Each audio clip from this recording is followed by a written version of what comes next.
We are live here on Plus One EXP's Roll for Content channel. My name is Tony Vicenda. I'm Chief Alchemist here at Plus One EXP, which is a weird little brand that multi-classes in tabletop game design, beard and skincare alchemy, and the Bardic College of Content Creation. Our hope and desire is to help amazing designers find great players who love their games, and help amazing players find great designers whose games they can love. We do that in a bunch of different ways, but the most fun way is sitting down and playing those games. Usually we play with the designer, but sometimes we have just a member of the art or design team with us. Today we have Sean F. Smith, who's going to be running our game. We have Sam, aka Skullboy, who is the artiste behind the beautiful visual design of Metegorgos by Epilogue, which is live right now over on Kickstarter. It's being published by Malsonian Arts. You can go to the link right below my face to check that out. It is an adventure for Troika, but let's meet our other two players and find out a little bit more about this adventure. Also, let's start with you, Sam. This is your first time playing a game online. Is that what you said? You're yes. Coming on and streaming with us for the first time. This is my first ever live streamed tabletop role-playing event of any kind. Other than weird stuff like oddly introducing yourself to the entire room as if it was a formal event, it's pretty much with Sean and I like a normal game other than that. But why don't you tell people who you are, what you do, and where they can find you online? You can find me online at Instagram.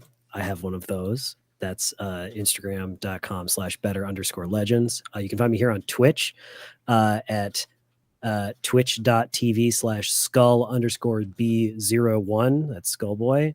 And you can find me just at all that stuff through my website, betterlegends.com. Awesome. Yeah. I'm excited to have you here with us. Super excited to play a game together. You and I have talked about it a couple times, but it's never actually happened. And glad that we could make it work. Last question for you, though. What Pokemon did you draw today? I drew Nidorina today.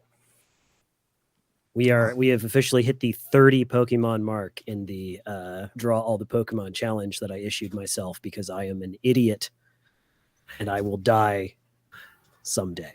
When you said all the Pokemon, do you mean every Pokemon that's ever been?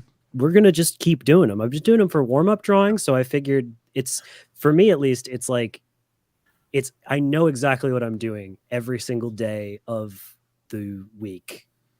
For forever. A long time. People can watch you do that over on your stream at usually around 10 a.m. in the morning. Is that right? Yeah, it's 10 a.m. to 2 p.m. Eastern Standard Time, 5 days of the week that are not the weekend. There we go. Awesome. Super glad to have you with us. Like I said, we'll be seeing some of the art. We're surrounded by it right now on stream, but also if y'all have any questions about the art that went into the project too, feel free to toss them out as we go along or as we get to our kind of debrief at the end. But let's meet Sean F. Smith. Really the person who we have other people GM. I always love it whenever we have somebody who steps into GM, but Sean is always one of my favorite people to hand the reins over to when a creator can't join us. Sean, tell people who you are, what you do, where they can find you online. So yeah, hello everybody. I am Sean F. Smith. I am a magician, games designer, writer. Functionally, I'm only here to broaden my audience. You are all my exposure. So hello. I am probably most interestingly known for purposes of this as, to say expert would be a tricky word. In that Troika is very much based off of the advanced fighting fantasy books, Black Sand, Dungeoneer, Alancia, just fixed so that the maths actually works properly.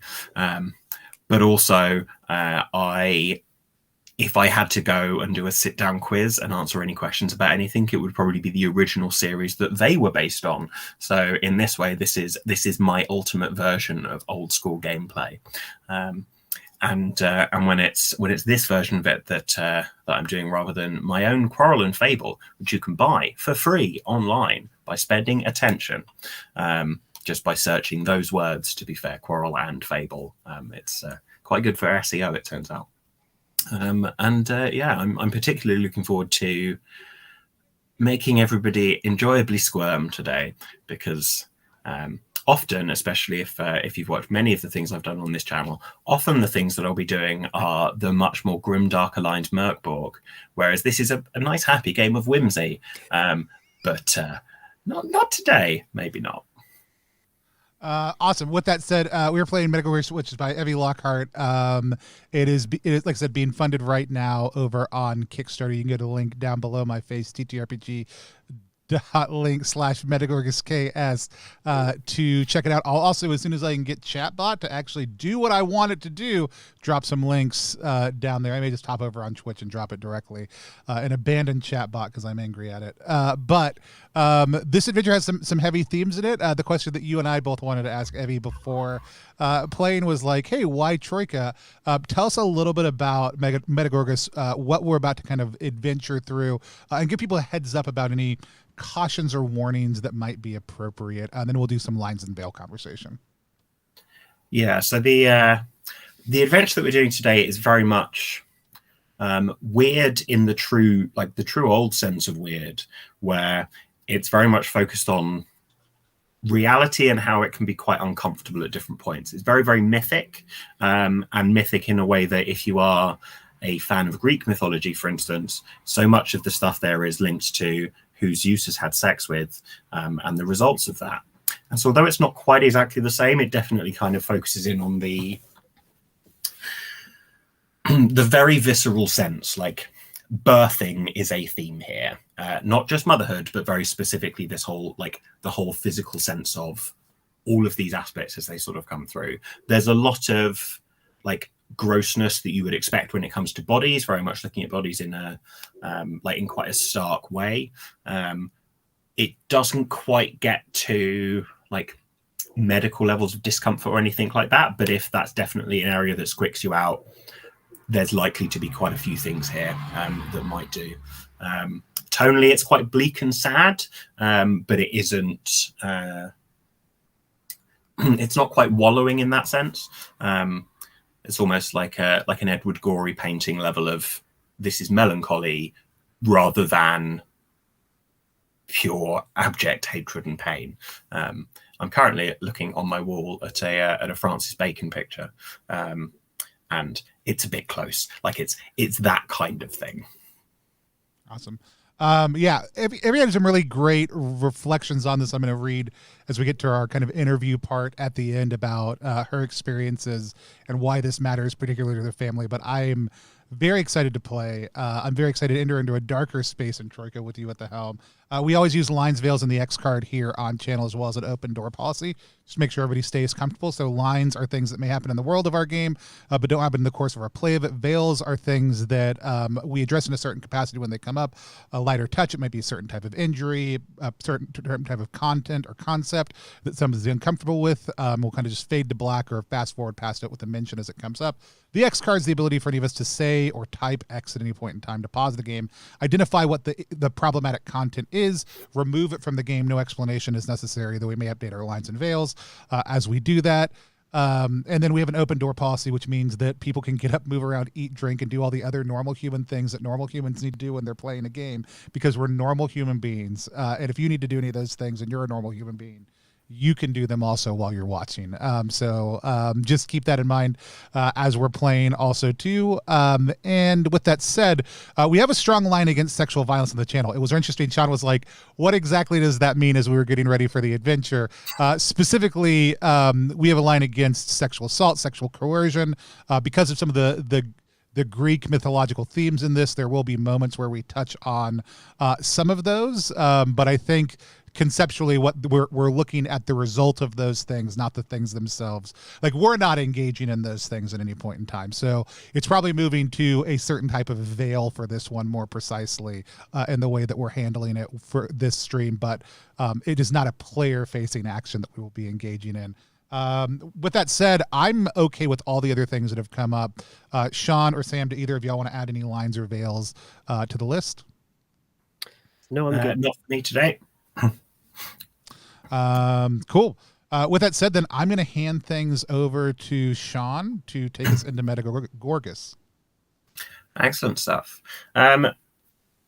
Before we kick off fully, I want to find out who we are. Those of you who haven't seen Troika before, I have my first edition of it here. I say first edition. It's the first edition. I don't think it's the first printing, so it's not quite as fancy as it could be. But one of the things that makes this as a as a game interesting is that you start off with one of like 36 different backgrounds, which could be anything from you could be a rhino man to a badly made dwarf, all sorts of different stuff. So a certain amount of the thing that makes the game sing is who you are, which may give access to certain strangenesses as the game goes on. So I'm keen to hear who we're going to be following today. So considering that, Tony, you've just had some chat, let's start off. Sam, who are you going to be today, and what can you tell us about you? So the character today I'm going to be playing is Horatio Gorm, who is a new member of Miss Kinsey's Dining Club. For those of you that are unfamiliar, Miss Kinsey's Dining Club is about eating everything. Nothing is off the table. Try the other white meat is the tagline. And so Horatio has gotten into the club, I think, because of his mother's influence. He's a bit of a little mama's boy. And he's just really excited to eat everything. And that's his whole motivation so far. So I imagine especially like objects like potted plants and ceremonial urns and things like that, I think are his to his liking most particularly. And certainly for today we'll be heading off to the ruined palace of the Metegorgos within the Piteous Woods, which most people have been like, oh, there's probably a load of gold and like ancient secrets there. But I imagine Horatio's probably looking for more snacks. Delicacies of a different kind. Excellent stuff. Tony, who are you going to be today? You when you said we're going to meet our characters, I hopped on Technical Grimoire, David Jordan's random character generator, and I randomly generated a character. And in classic way that happens with this game, it is chef's kiss, the best and worst type of character you could ever end up with for this type of adventure.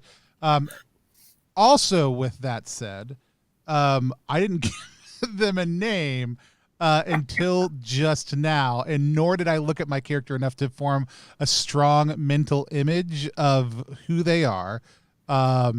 So we're just going to call them James Peabody, the emotional mugger. And let me clarify, that title, as I say it out loud, is very important to James. And so James will oftentimes introduce themselves fully so that people are very clear. Like, how there's like gentlemen pirates / burglars out there who might introduce themselves as such just so that that is who they are. That is what's going to happen with James Peabody, emotional mugger, a whole lot. Fantastic stuff. As a relation to that, like, why would an emotional mugger go away from civilization off to a place like this? Look, James has tasted and drank deeply of a lot of different types of emotional debauchery in their time. The crystalline candy forms of sorrow and grief and the highest joys that you can find in Troika City. That's great, but it's tame now. James is specifically looking for more varied and nuanced forms of emotion to steal from people and consume for their own delight. And I think has heard that there's just some particularly flavorful emotions up this way. There's certainly there's a reason why it's called the Piteous Woods, right? That the two of you are heading into. Typically, I think would normally have a slightly larger party, so I will also give you a largely mute rhino man. So he's going to be very, very tall, very, very broad at each of his like shoulder sections. So he's got like very, very broad pelvis, very, very broad shoulders, almost like a toothpick of a sort of halberd that he sort of like stands there, and he's shaved off ever so slightly the side of one of his horns. Awesome. and here's a man called Lombardy. He's like, "Well, I'll come with you because I don't want you all on your own, and I'm sure it'll be fine." But for the most part, is he mostly mute in the way where when we don't consciously think about engaging in conversation with him, he won't say anything? But if we try to talk to him, he will respond. Yeah, to some extent. Also, very much at a top level, this isn't me throwing in like just my own PC to be like, oh, I want to play as well. This is more for additional bot, so you don't die within the first 20 minutes, which would make for quite an anticlimactic stream. So yeah, you have headed out from the city itself for several days. It's kind of like taken a couple of days to finally get up to the edges of the Piteous Woods, as they are known. And this is this just enormously vast evergreen forest. Although the term itself doesn't necessarily follow, because although the leaves themselves are like deeply, deeply green, they almost kind of like have the color of bruising as you're looking at them. There, you just got all these like tiny, tiny needles, which from up close almost just have this like weird sort of like blue-black sheen as it's going. There's mists every day, but the mists themselves aren't particularly thick. But it's more that like if you look around, you'll always be able to see at least something like drifting just through the air at some point. But for the most part, that just means that this entire place is sodden and damp, and like the ground underfoot kind of easily descends like 3 or 4 inches as soon as you step down onto it. Whatever you're wearing in terms of shoe is definitely going to be in need of a lot of cleaning at the other point there. The soil is kind of like deep and wet and black.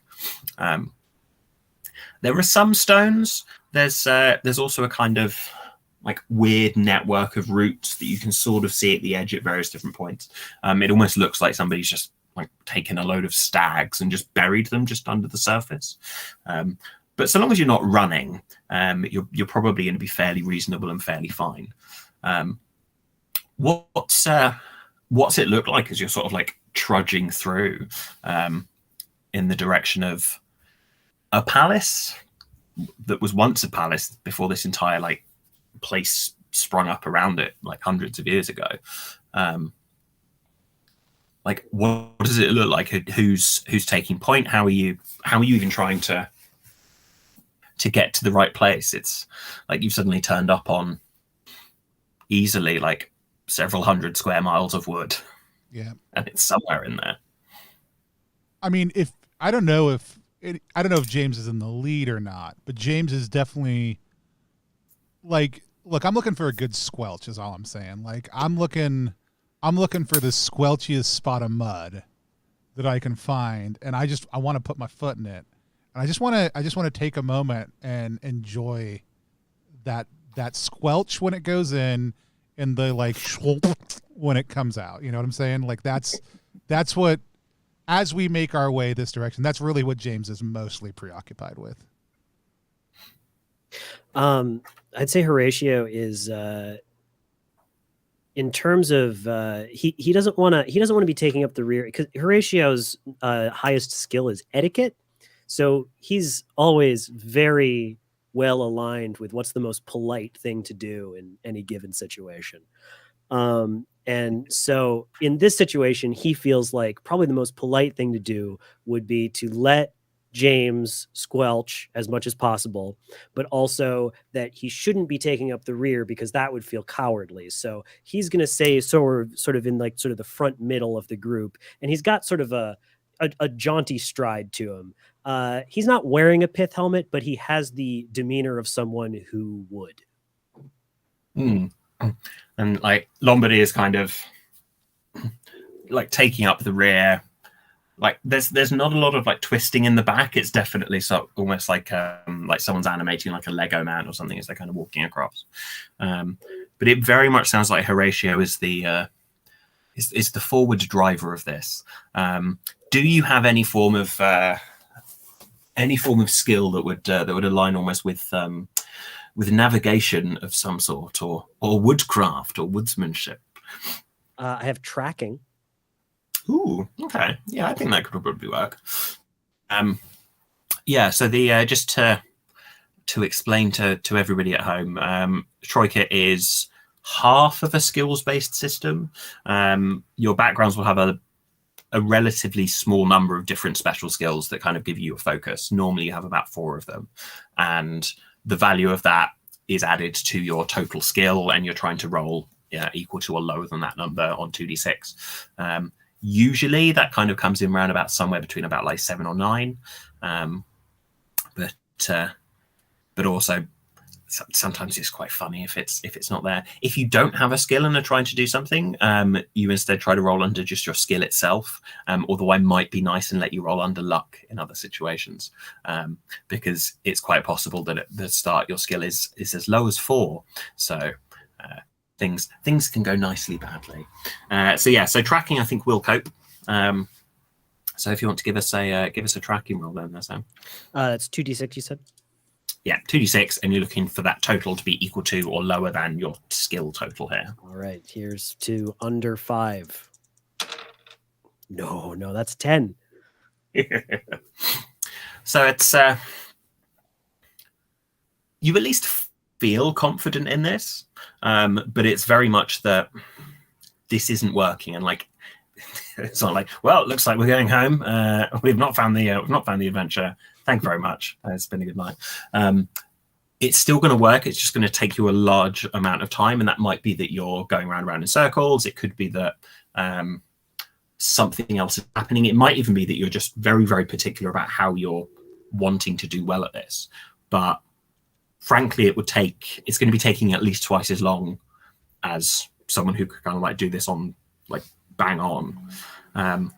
Why? Like, I imagine it's because Horatio is far too concerned with doing something in the politest way possible. So, he might get preoccupied apologizing to a branch that while also then thinking maybe he'd like to eat that branch, but then thinking that in this scenario, it might not be polite.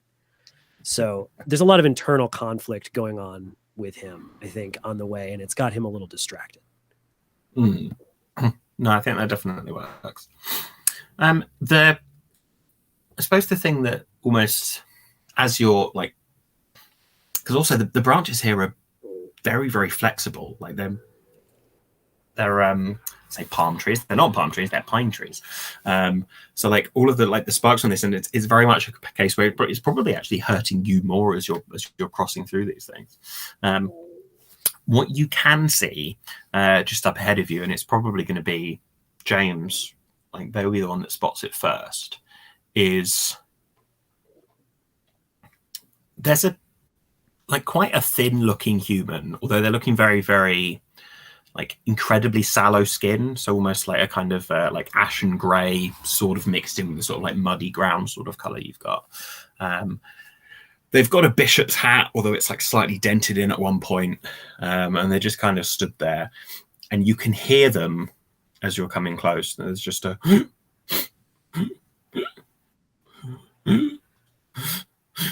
sound.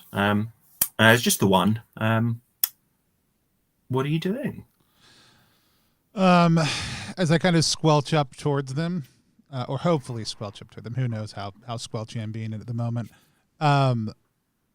I just want to just kind of breathe in. Did they appear distraught? Yes, but they look like they're trying to hide it more than anything else. And also from the point where you get up close, you can see that like in various different segments, just like skin is hanging off of their face. This person isn't alive. This is clearly some form of like undead bishop. And so like the tear ducts don't quite work properly, but there's still a certain amount of like it's a stiff upper lip there, kind of trying to hold it together. Yeah. It's fine. Go ahead. Just let it out. What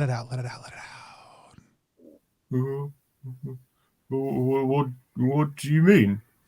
It's fine. You don't. You'll be okay. Just go ahead. Let it flow. The good stuff.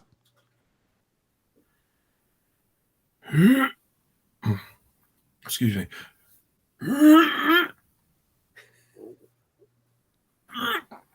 Are you going to bring me back to Mother? To Mother? She sent me away when I was born.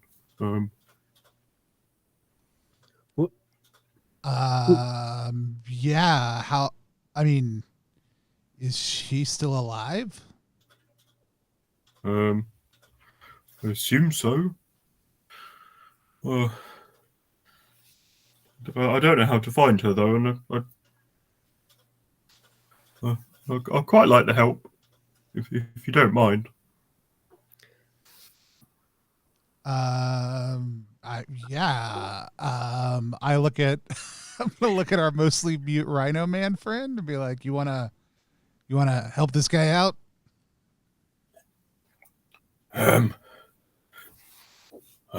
James, I'm not really sure I trust him, if I'm honest. Looks like one of those priest types. Former, I would imagine, based on the state of him. The other thing that's almost slightly weird about it is that it is, like I say, it's a hat. It's a mitre. It's not just a little hat. It's definitely of its own religious significance. But it does almost seem to be made in the exact same sort of color as the zombie itself. It's this sort of, again, like really, really sallow. There's a part of it where you can almost see this like tiny little flecks of hair coming up off of it. Almost like someone had shaved and kind of like missed a section. There's just like a couple of different spurts of this thing here. And Lombardy's kind of stood there like,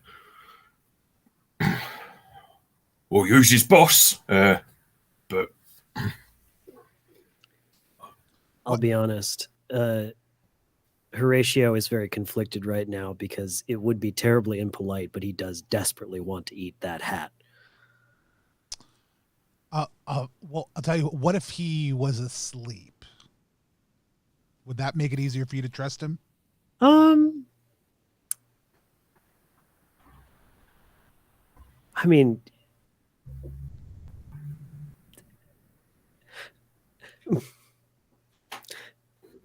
yes, we could do that. I reckon I'd trust him definitely if he was asleep. Don't like the way he's looking at us. He never blinks.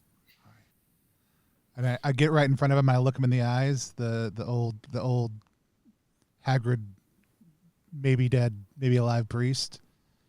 And I say, I'm gonna put you to sleep, okay? And I need you to trust me. Just look at my eyes. Just look me in the eyes, just right here. And as he looks into my eyes, I'm gonna take my club and I'm gonna hit him in the head.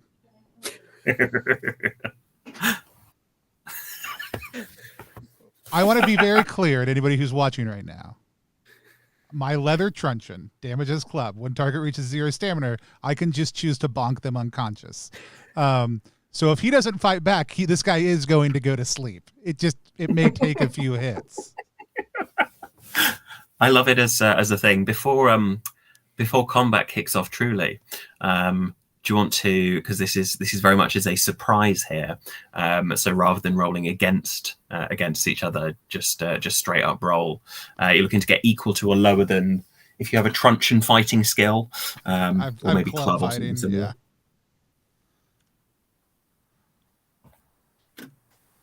Ooh, I tied it. Yeah, so I got him on the first one. Excellent stuff. And yeah, if you want to give us a roll, so the way that rather than just having a different size dice for each weapon, instead Troika's got a nice long table of various different things. I actually did find my copy. My copy of Troika was on my desk actually because I was showing it off on a stream the other day. So one other thing worth noting, if you want to increase the damage you're doing, you can also test your luck to change that. Let's see if I can find the page. I mean, I did 6 damage. I rolled a 5 and did 6 damage. I don't know how he feels about that. He certainly, like, as you do, like, boff him on the head, knocks it sideways, and the hat was there and sort of like remains there for a moment and at least a little bit of inertia before it kind of like falls down to the floor. He's not best pleased. And I go, I put my hand on his mouth, like one finger, and I go, shh. Then I'm going to try to hit him again, whether or not he resists. And he's kind of like, then does begin scrabbling at you. So let's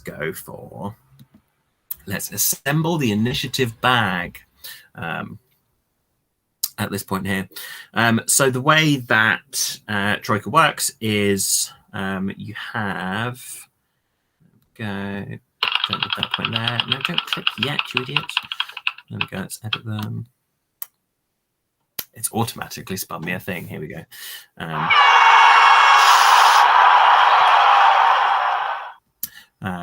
So here we go. Very exciting. It's thoroughly exciting. I used to be a teacher, and this was the exact same system that we would use to randomly pick names. So the way that it works is each player character has 2 initiative tokens that get shuffled into a big bag. Hirelings have a various number. In this case, Lombardy's got 1. And then enemies have a variety of numbers of them as well. The wheel is spun in this case, or a random token is drawn out to see who gets to initiate next. If you are fighting against someone, both people are going to be rolling for that combat. So there's a chance that even if you never act, you could still hurt everybody you're fighting with, functionally. There's also an end of round token, and at the end of that, the round changes. So things will become more apparent as we go through. But we have James. We have Horatio, Lombardy, and Zombody. Here we go. And I don't know what I expected their name to be, but that was a good one. There's somebody that we used to know. Somebody. Excellent. So let's see who goes first.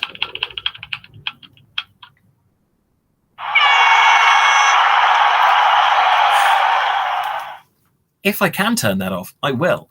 I don't know how. Because also it's the thing where it's like I could mute. It's totally tonally inappropriate, and I can't help but love it. Yeah, it's really every good. single time.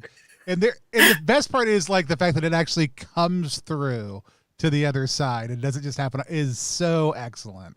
There will be a point when it isn't funny, and then there will be a point after that where it is funny again. Where it becomes funny again. Yeah. But by the way, Bad Quail, thank you for the Prime sub. We appreciate it. So at this point, the first to act here is Lombardy, who kind of like looking a little bit confused, but realizing very much specifically what's trying to go on here at this point is James is trying to boff this Zomble on the head. Lombardy is going to run forward and try and like grab him. So I'm going to roll under the skill here and succeed. So at this point here, he kind of like runs forwards and grabs at our bishop zombie.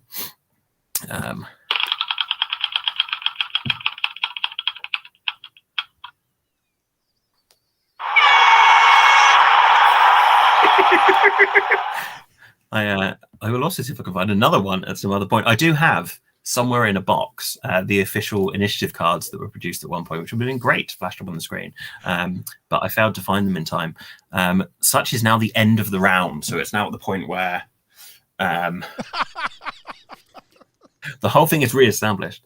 Typically, with more options. There we go. It's everybody back in again. It's like the tick, tick, tick, tick coming to it is what kills me. It's not just the fanfare. It's the anticipation. It's the whole see how it could go.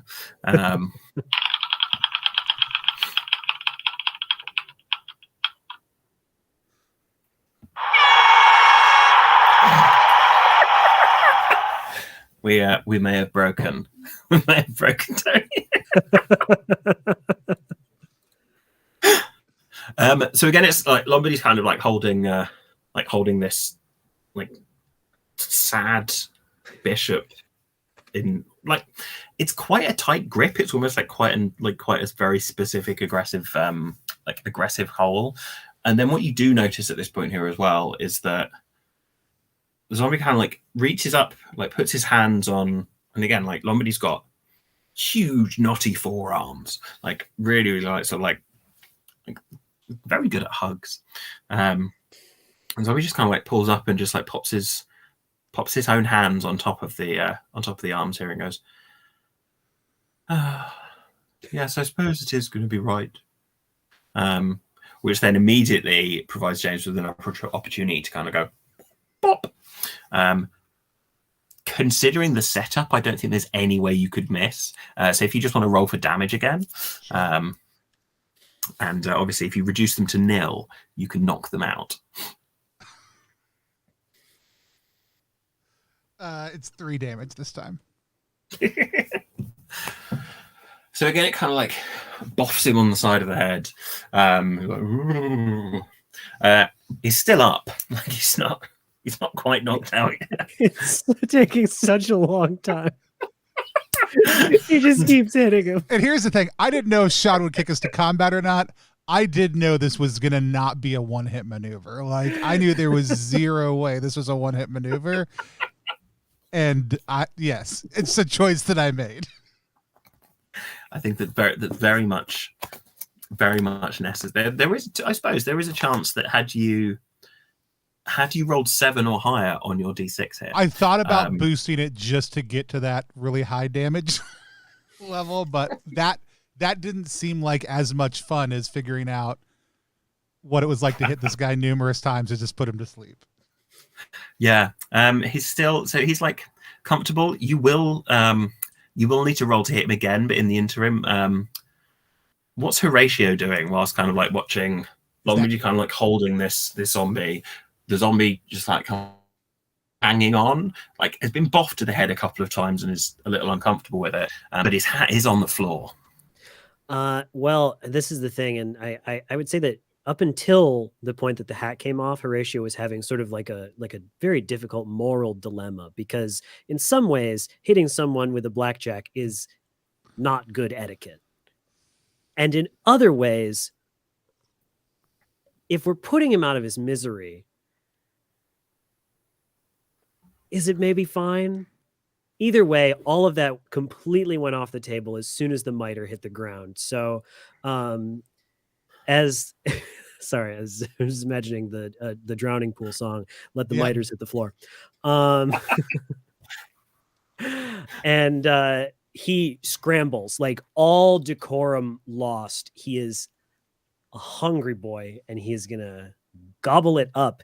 When he does, it's like he's unhinging his jaw, and it's just very big and very scary, I would imagine, if you hadn't seen it happen before. But he has these special set of dentures for masticating objects that are not supposed to be food.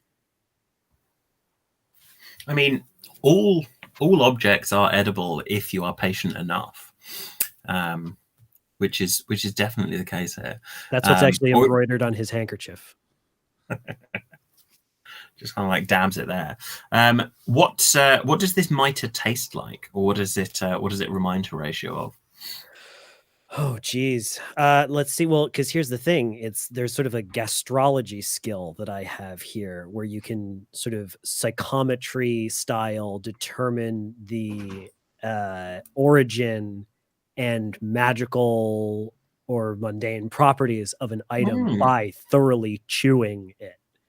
So I imagine it probably tastes like zombie head, which probably tastes a lot like zombie, which probably tastes bad. But yeah, it's not great. It's probably got a bit of like lutefisk sort of flavor to it, a bit of good old ground fermented shark. An acquired taste. Do you want to roll your gastronomy or gastrology or whatever the word is there? He's not very good at it yet, so let's see how this goes. He met. but did not beat. Excellent. That's what you need. You need lower. At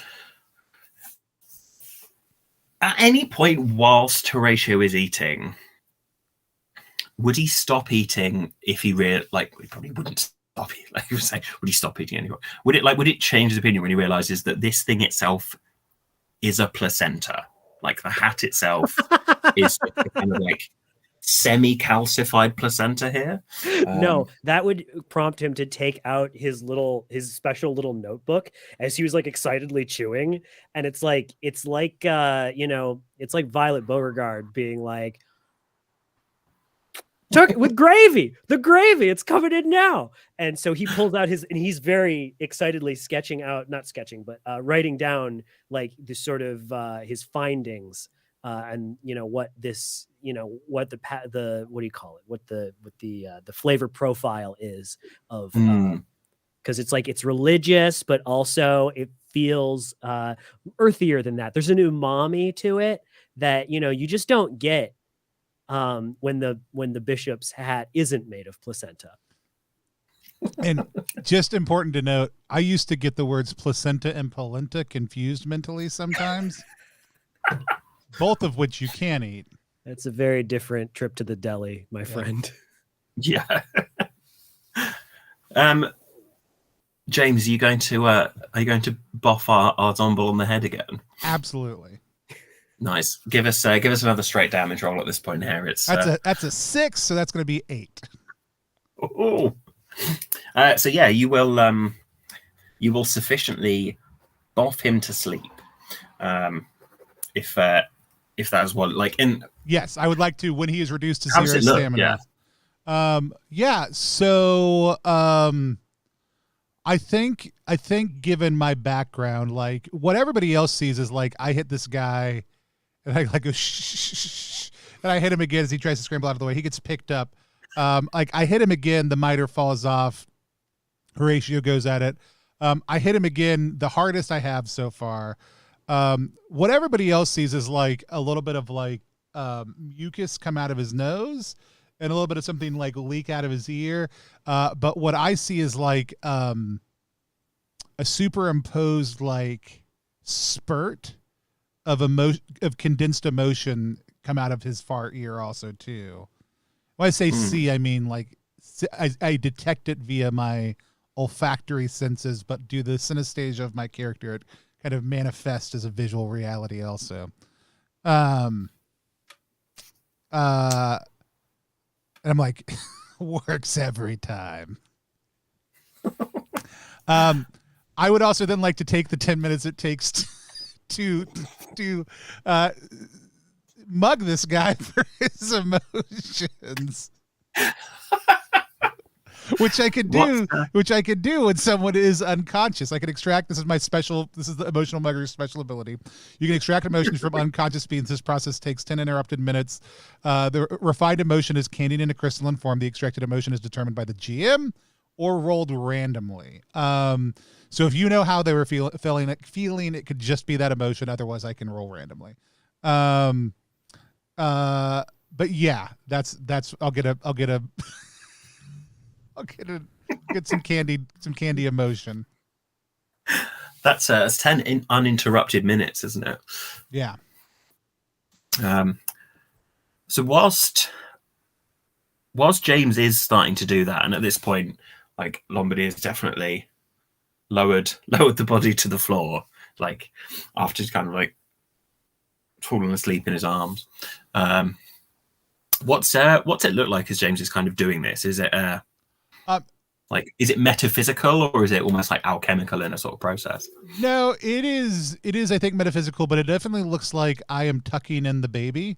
And it sounds vaguely like I'm singing a bedtime lullaby, but it is a vastly nondescript mishmash of lullaby sounds. It is nevertheless, I think, a precise pseudo spell that James has learned as an emotional mugger, that it properly candies the emotion. You want that good solid crystalline form. If you don't do the tuck in just right, sometimes it'll have cracks in it, it'll shatter, it'll be a little sharp on the edges, and that's just not an enjoyable way candy your emotions. And so yeah. There's a lot of like murmured half lullabies. And by tuck in, what was he wearing? Initially, it looked like he kind of had almost like sort of like a house coat or a dressing gown or something.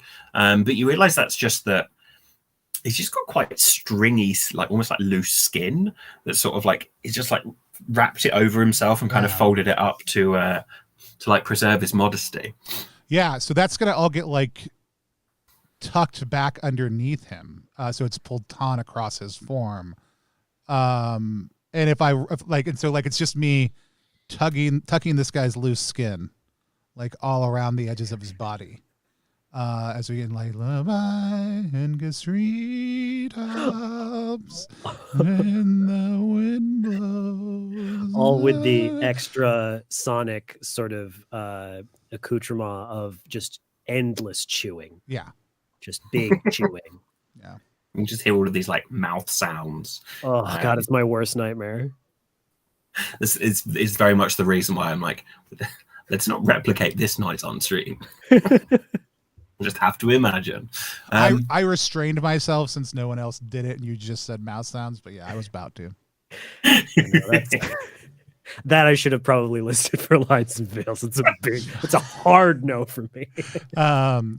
And then like I put like at the very end of the process, I put my hand like on his chest and then like reach up as if I was closing his eyes, even though they're already asleep. And like when I pull back from his eyes, like there's a piece of candied emotion in my hand. What kind of emotion am I getting? Do you want me to roll, or do you have one in mind? So the emotion that you've got here is like, it's quite sad.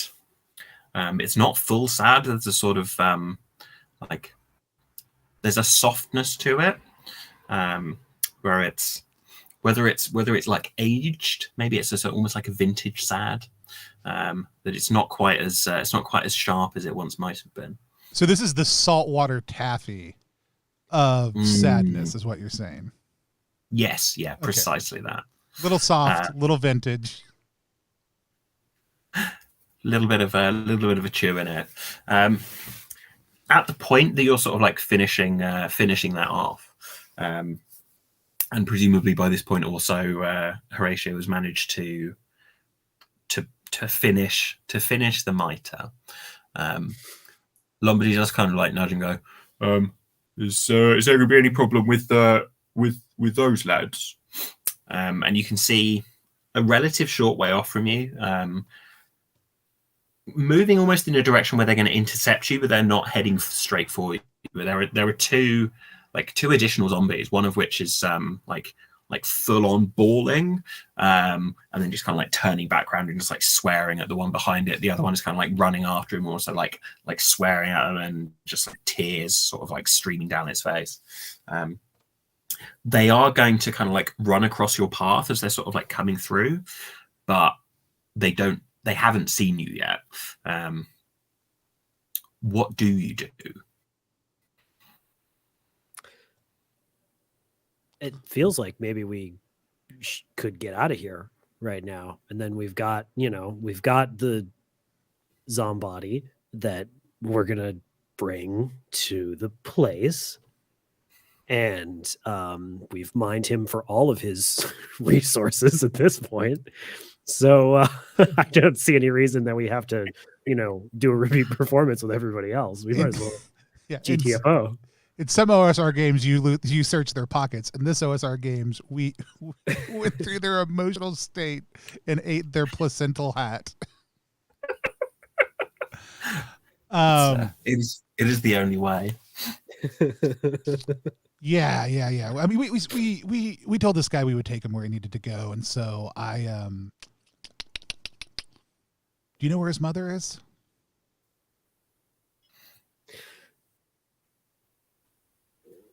Here's the thing. The gastronomy roll does say it gives me knowledge of the material, its origin, and its magical properties. Is it possible that I could maybe sort of use this in sort of a conjunction with tracking to maybe be like, you know, it's sort of, I could taste the air maybe or something like that to get a sense of like the direction we should be heading now that I've got the scent of it.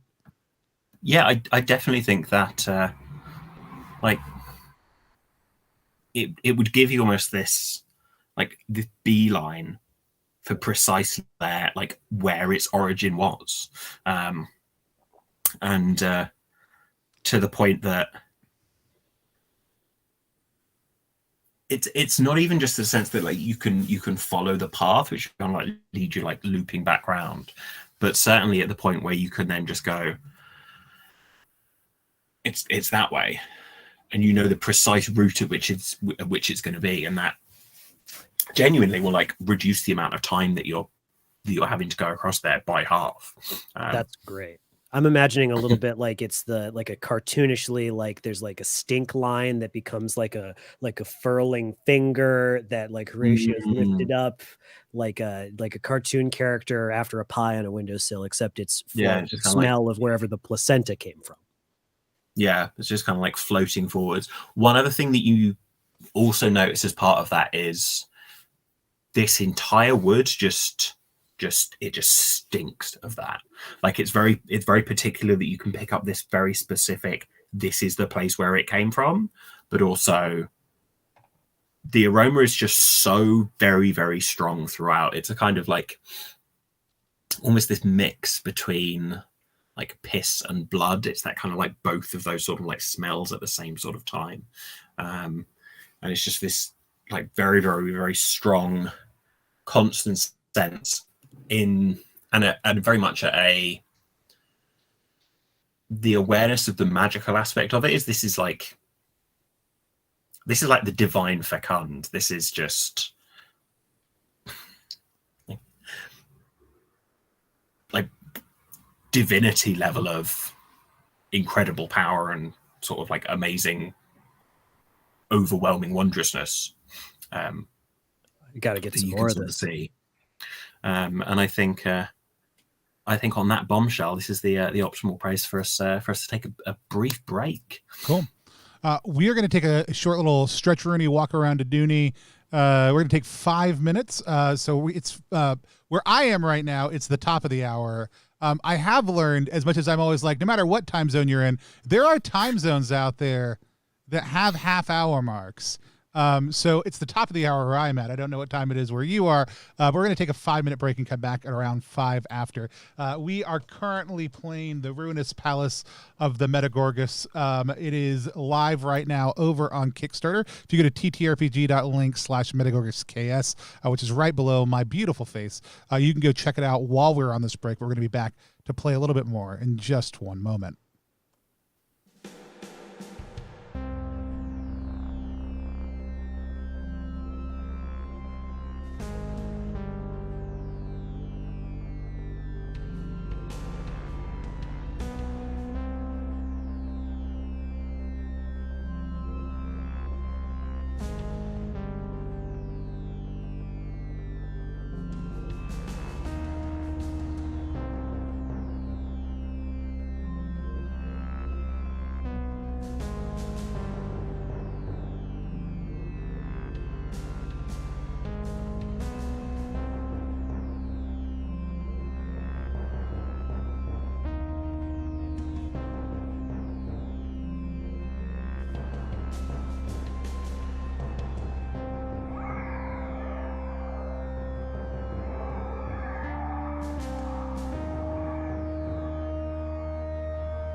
Hey, if you are just joining us, we'll be back in just one moment to keep on playing.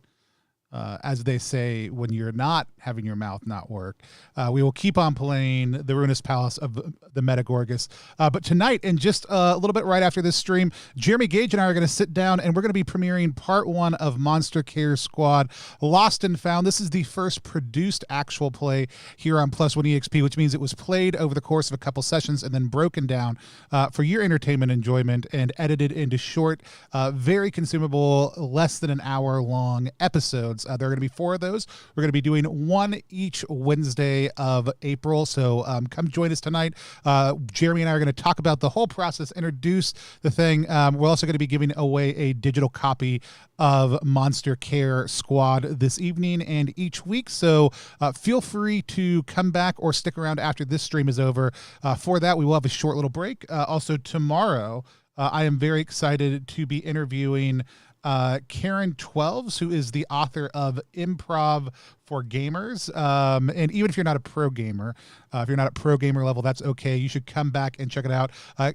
Karen is an improv teacher and game designer. This is being produced by Evil Hat. It's the 2nd edition. The first one came out in 2018. It's the condensed knowledge of a series of workshops that they did for both tabletop RPGs and LARPs, and how improv practices can help create better situations of play for both GMs and players. So Karen and I are going to be sit down and talking about improv, RPGs, where the two things meet, and this whole amazing process. I bought the first edition when it came out, and I'm super excited about the 2nd edition, which is live right now on GameFound. And then tomorrow night, we are sitting down and asking the question, why is this night different? Which is one of the 4 questions that get asked at a Seder meal in preparation for Passover. This is a Jewish storytelling RPG. The 2 creators, Gabriel and Ben, are going to be joining us along with Adira Slattery and Ray. And we are very, very excited to sit down and play this game tomorrow night. We got a bunch of other fun games happening over the course of the weekend. But we're going to be back in just one second to keep on playing the Ruinous Palace of the Metegorgus.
I am. And we are back live again here on Plus One's Roll for Content channel. My name is Tony Vicinda. Is all the art in the book by Sam? Great question. It is. There we go. I did that. There's a fun fact about this book is that it was originally released years and years ago, and it was the first role-playing game book that I ever did like paid work for. Oh my god. Wow. So this was like a really cool sort of coming home in some ways to, you know, that partnership working against Evie's writing. And it was really great to be able to revisit just like a bunch of pieces that like I had grown so much as an artist and I knew how I wanted to like approach this again. So it was a very cool sort of second try at something. That's cool. I'm super excited to dig into that and a little bit more after the game. You are going to be seeing some of Sam's art, some samples from the art in the book, not just around our faces, but on screen momentarily. But I'm going to hand things back over to Sean to take us back in. So we'll smash cut forwards. I suppose not really a smash cut because clearly we've just had a commercial break. But when the shot establishes itself next, there's still all of these sort of like bruise color trees like flittering around. They seem to have gotten somehow less tall now that you're slightly further in. They're still quite as densely packed near to each other, and they're like the actual spikes of the pine branches are like the pine needles sort of like scraping against your face as you're heading through. But the very, very center, or at least assuming it's the center in that it's the area that you're sort of like trying to focus on towards, is functionally like the least exciting castle you could imagine. It's not particularly inviting. It almost looks to be just like a big, like stony hole in the middle of a sort of like rundown pile of stone. Pretty much with all of the mist that's sort of like floating by and like kind of like coming in here and there at different points, you potentially would have just entirely like passed away from it were it not for the fact that Horatio knows for certain that directly ahead is the origin of the placenta mitre that was just consumed, which is a sentence I didn't expect I'd be saying today, but here we are.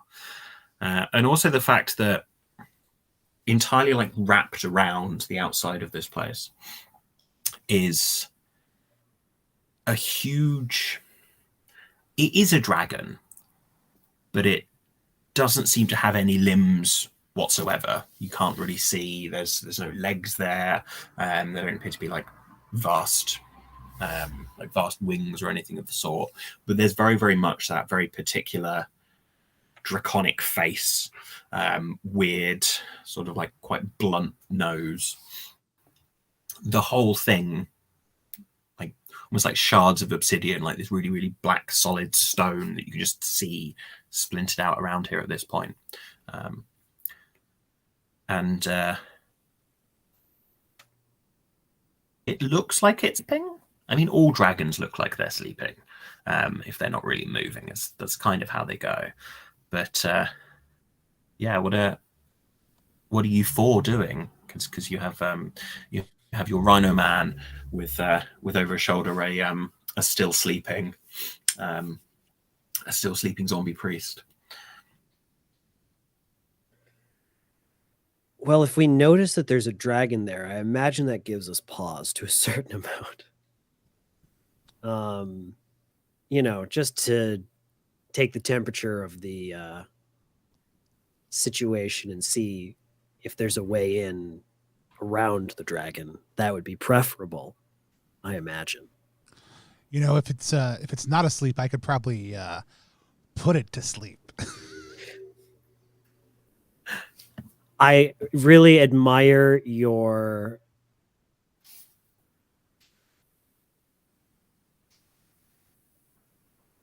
possibility in that, but I doubt the possibility of that. Okay.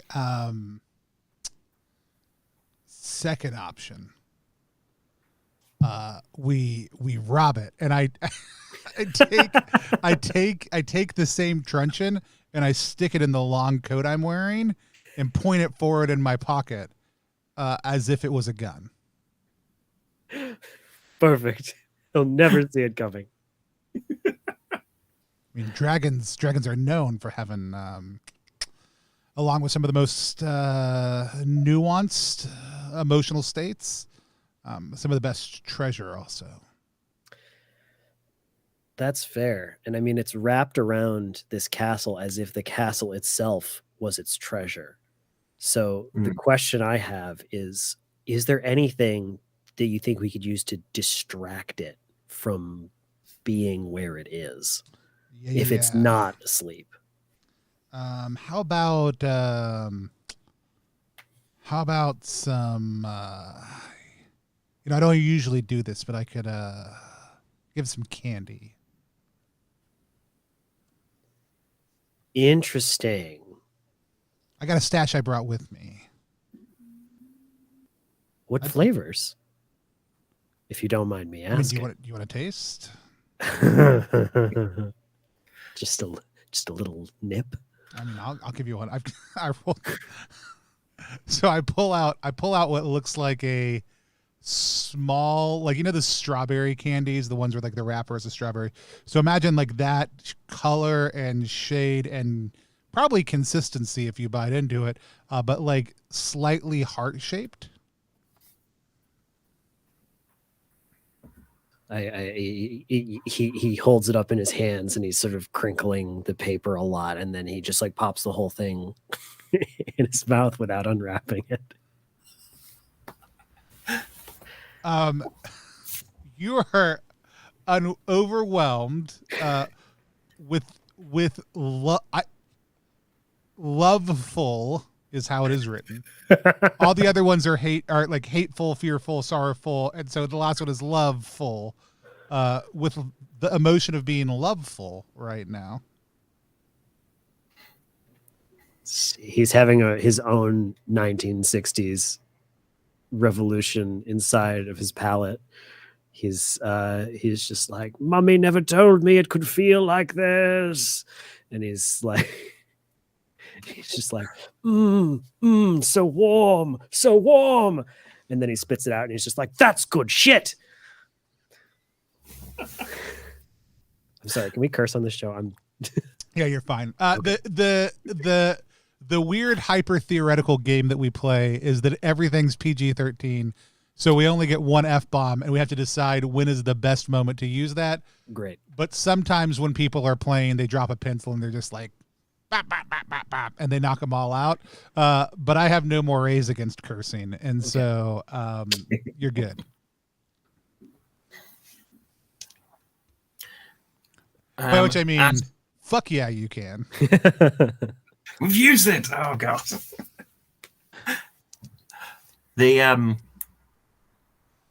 I can't see the stream, so I don't know. But I figure this if you did wish to show off some of Sam's on the fly, this is probably the. I did show off the palace. Excellent stuff. Yes. So we have seen the palace. Amazing. And yeah, so you're stood in front of it. Lumberdy's kind of stood there, still holding the actual like zombie over the back of his shoulder. I could give it some candy, if it's or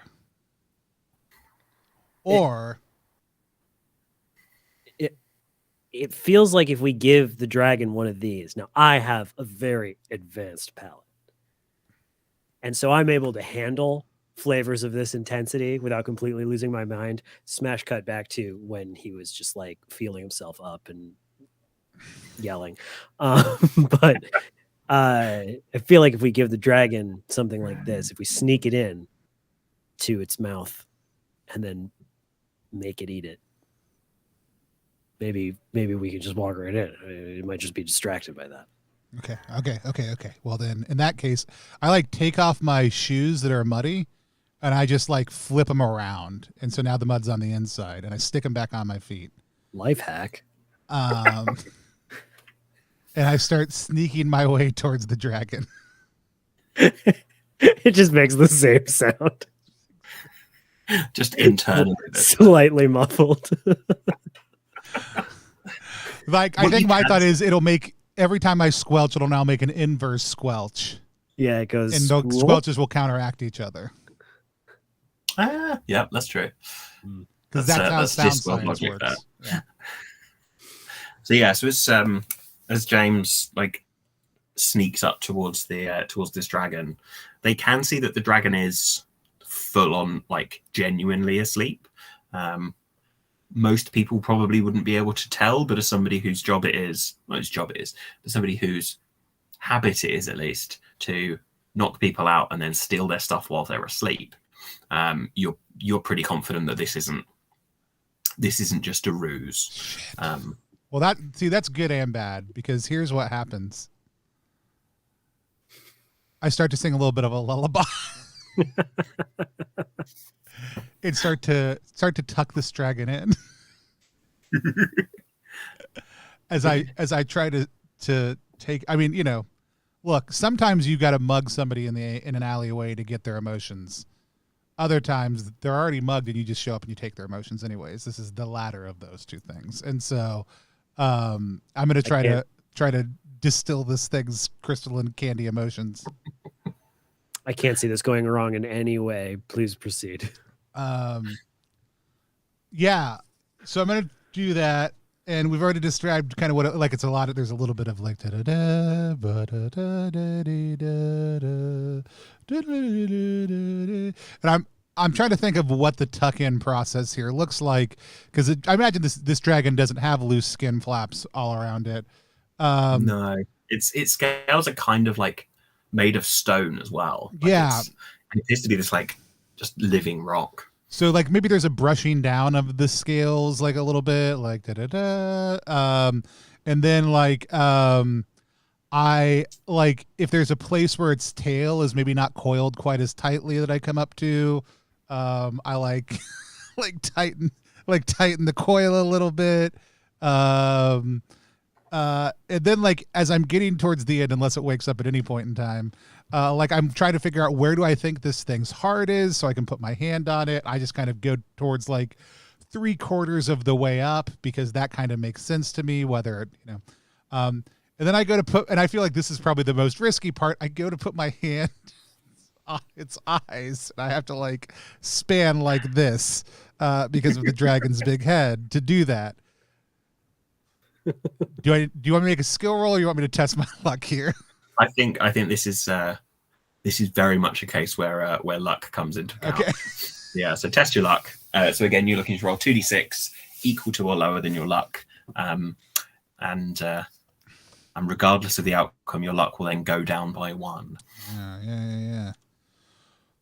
The first one was a 1. That's good. Well, the next time I roll that won't make it. However, this time it did. And it's very much the thing where you can feel yourself like luck is almost this like metaphysical reality in the same way that like you're aware that gravity is a thing, and just especially the way in which you two experience like sensorial information and just concepts and senses very much make you think of things that operating on certain planes, and you can like feel yourself here just scraping away at like the last little bit of luck that you've got, where it just feels that this is like every single one of your extremities are just like crossed, and you're just like really, really hoping this is the case.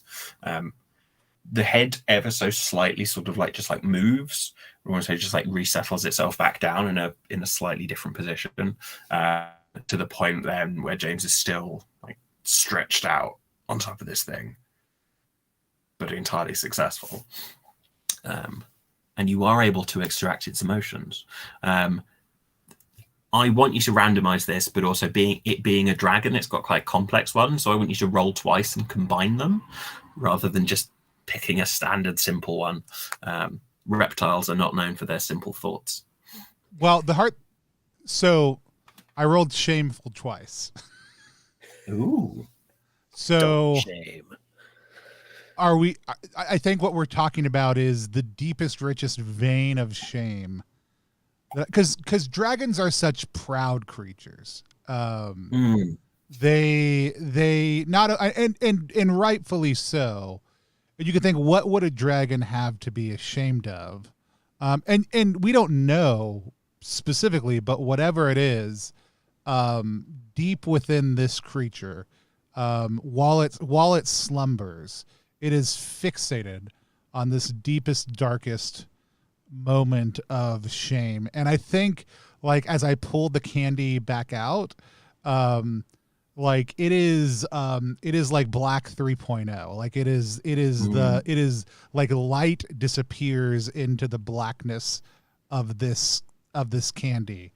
And I am like, I mean, I probably even like, I think from a distance, like as I pull this candy out, Horatio's nostrils might flare a little bit. Like mine are, right? Like I think both of us are just like, look, like whether we had dragon shame kinks before or not. We both do now. Like, there's a radioactive aura around it. Right. It's just like you can't escape it. It's just like, I'm gonna stick that beast, that bad boy in my pocket. Yeah, you are not allowed to give this to Anish Kapoor or act with it on his behalf as well. It's definitely one of the cases. He's asleep. There's a certain edge to it almost that you can, and it's probably like Horatio's nostrils that pick this up. This intense shame it's again this from because of the prideful aspect of it. It's just the fact that he didn't realize until afterwards that the last time he nursed was the last time he nursed. And if he just knew it was going to be that was the last one, he would have like struck it down, and there's no chance left. And there's just this,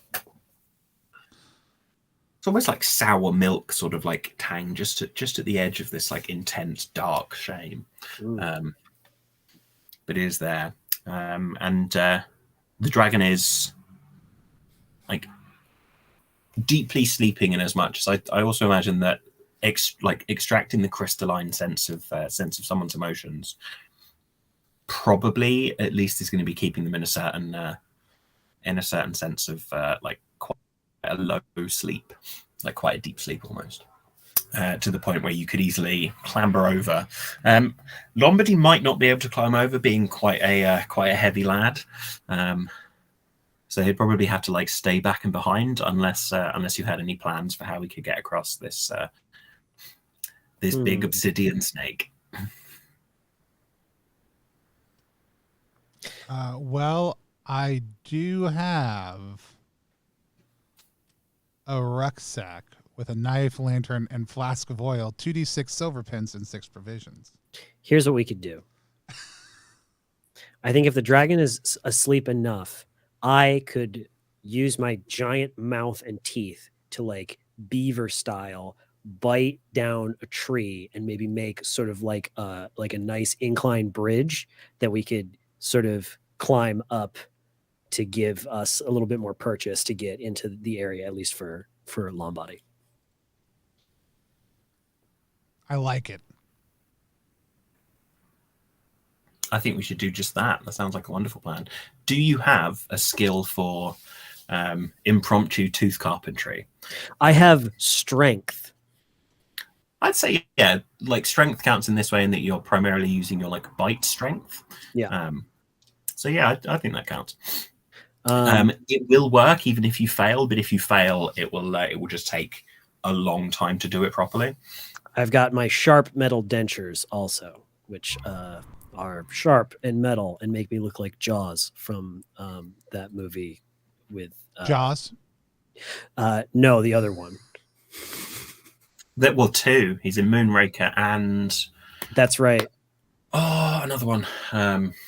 Maybe Octopussy. I can't remember. What's the one where he has a girlfriend? That's the one that I was thinking of. Anyways, I'm gonna roll. It's over by 2. Over by 2. Okay. So it is effective in the long run, in that you are able to kind of get this done. It's certainly the point where Lombardy particularly I was like, well, would you like any help? And probably at the point where you've actually got your mouth entirely full. And he eats plants and grass and things. He's just got very, very flat teeth.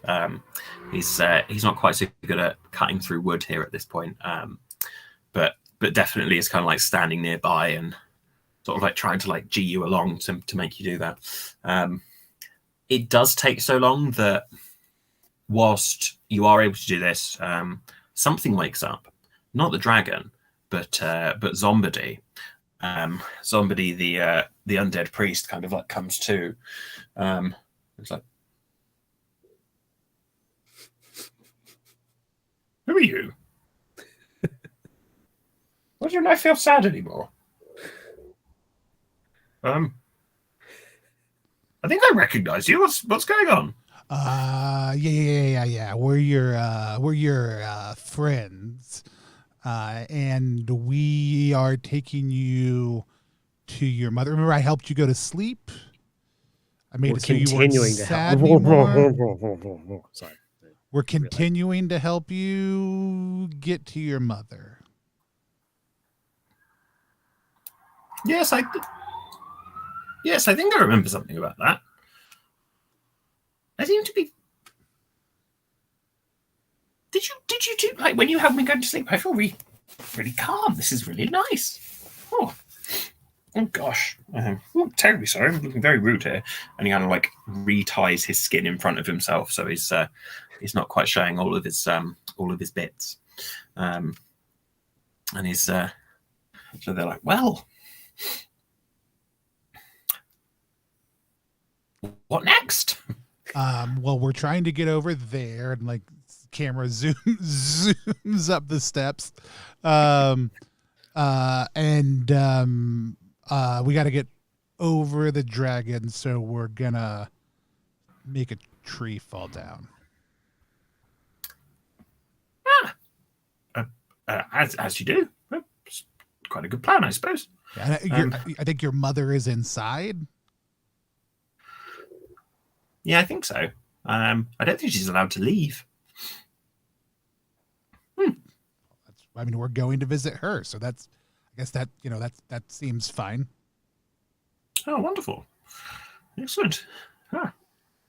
And then, yeah, a few more minutes pass. I say a few more minutes, like easily over like 15, 20 minutes. But eventually before we've kind of like filed down these trees, kind of like stripped off enough of the branches that you can like place it down in such a way that it's not going to wake the dragon, and you can like cross over and sort of like walk your way across. As you do get close, you're sort of the really strange thing that you can see about it is there's an odd like darkness to the part itself. It sort of almost seems like monochrome gray inside, where the light from outside is sort of coming down. It's late afternoon now, I suppose. There's a little bit of light that's sort of like coming through from the actual sun itself, but it is nowhere near as bright as you'd expect from the fact that the sun is there. It's shining directly into this place, and it's just sort of this like weird washed out grayness as it is that you go through and go forwards. At the time that you sort of like get to the top of the stairs, you can see that there's just layers upon layers of like dirt and grime, and like they almost look like sea urchins, sort of like small, like mossy, spiky things. And the actual entrance itself almost gives the impression more of a tomb, really, than a palace as such. The stairs themselves are quite jagged. There clearly was once like really an impressive massive door here in this section here, but it's just not there anymore.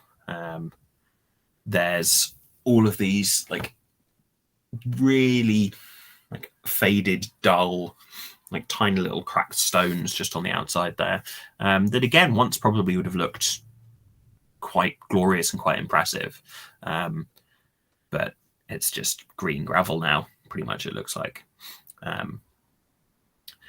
Inside you can like smell again this like really quite like a very sharp smell of vanilla, that is either mixed with or almost like trying to like overlap with just this like really like old sense of like decay, but it's the sort of decay that you smell in a swamp, rather than it's like it doesn't smell like an old tomb. It's not dusty. It's just this like low, flat, quite like a cloying sort of scent, and then with these like tiny spiky bits of vanilla just over on top.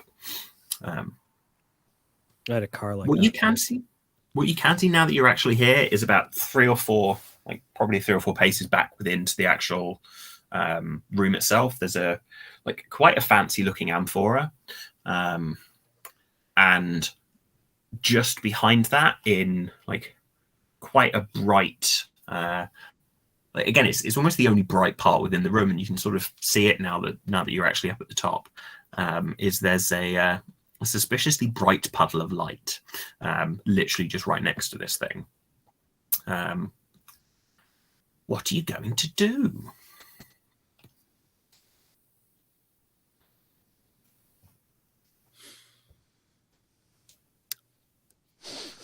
I sniffed the amphora. I'm gonna say. Who's he sort of like? Yeah, go for it then. Oh no, I was just gonna say, yeah. I mean, this is a very sort of mouth and nose focused party, so like that is generally, I think, what we're leading with. Yeah. The one thing that you can like as you get close to it, it's almost like smells of ozone or something. It's that kind of like really quite.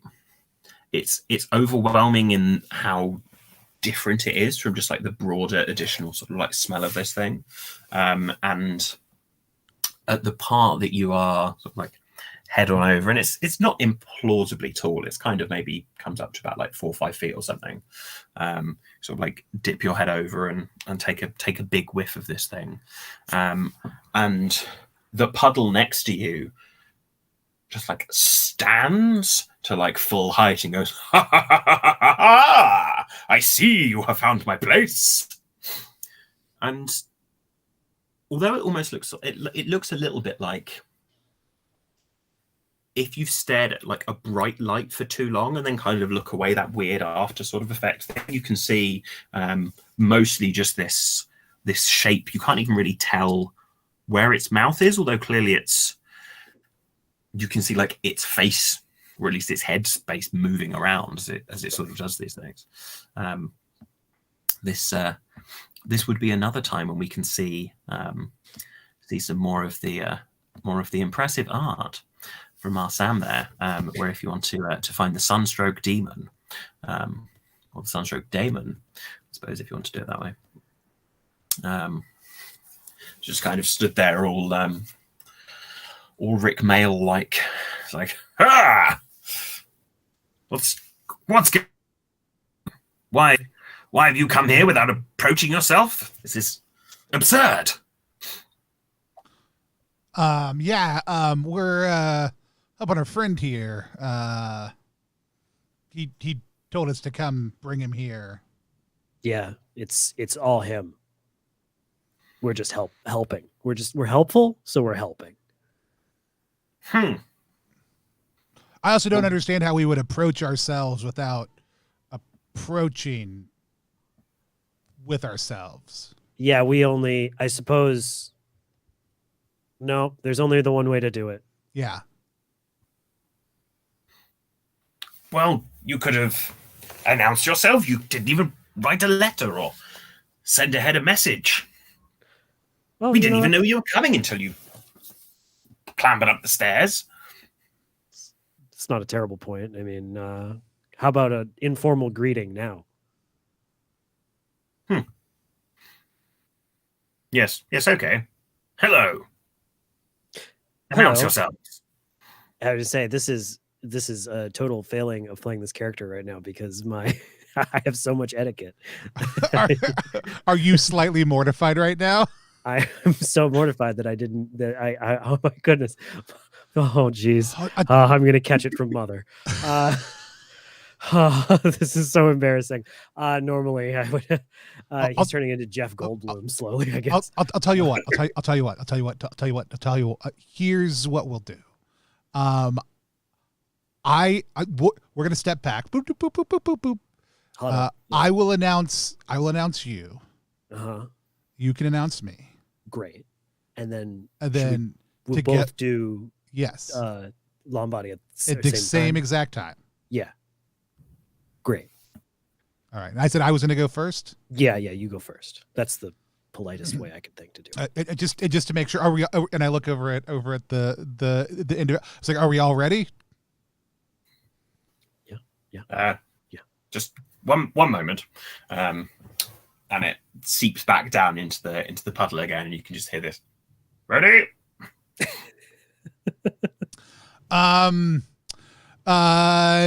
with all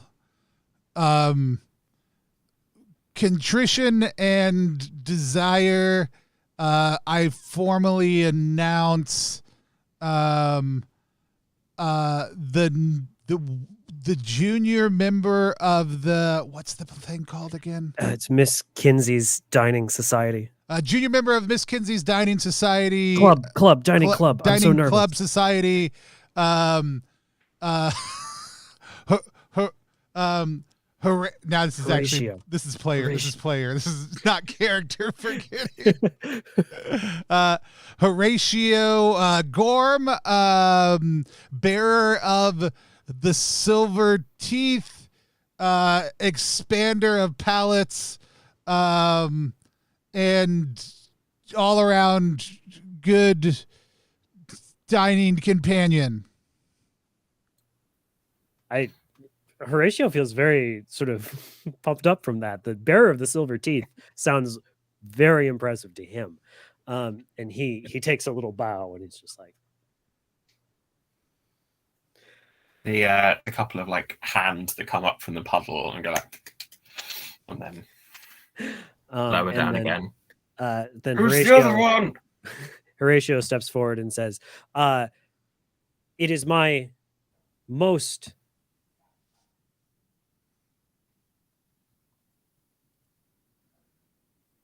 pleasurable pleasure to announce to you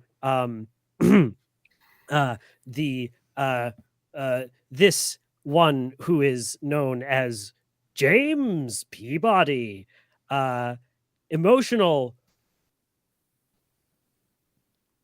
reallocator. Okay, sure. And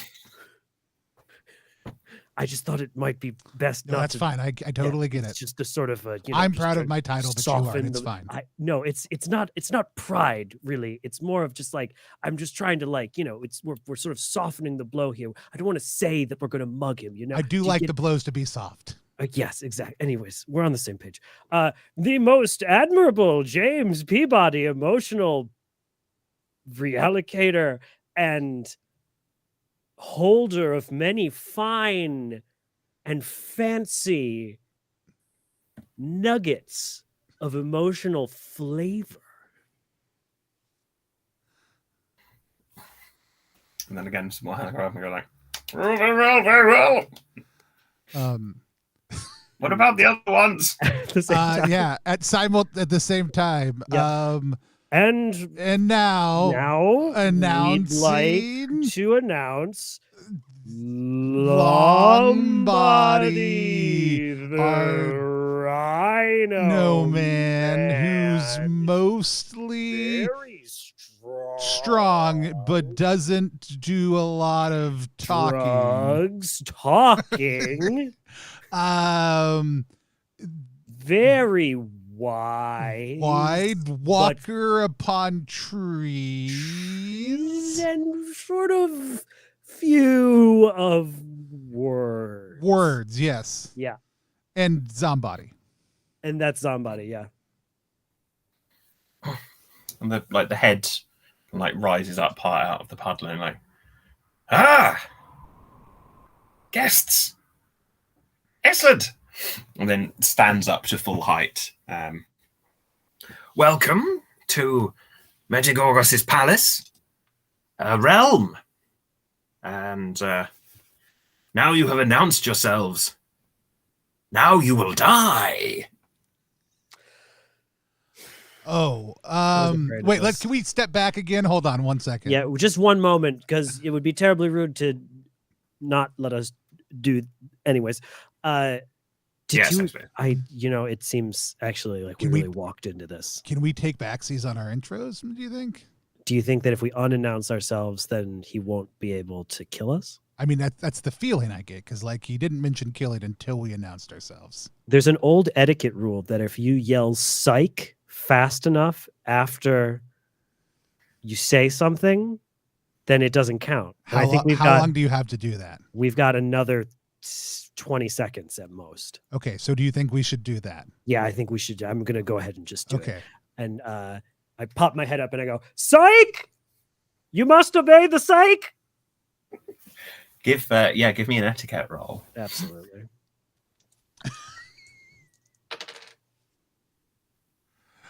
No. How badly did you roll, or was it just like a very close one? Two over. It was very close. Okay. Yeah. What's the like? If we're to watch Horatio's face as this happen, what is it about this that just at the point that you realise it's not going to land? There's a part where you're like, just in time, and then this slow spread of awareness. Just that how like you start smiling and then like your eyes are still smiling, but then your face is like,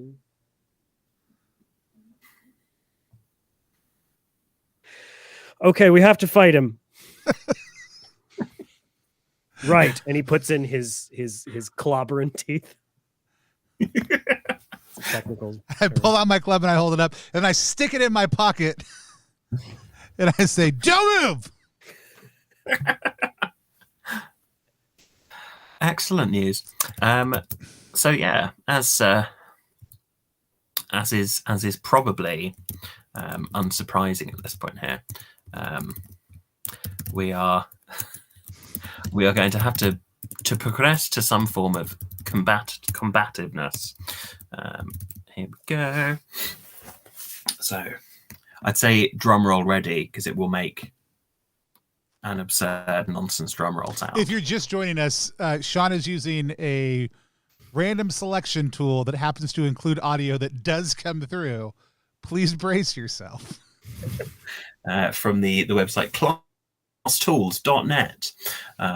It's genuinely the best for this thing. Here we go.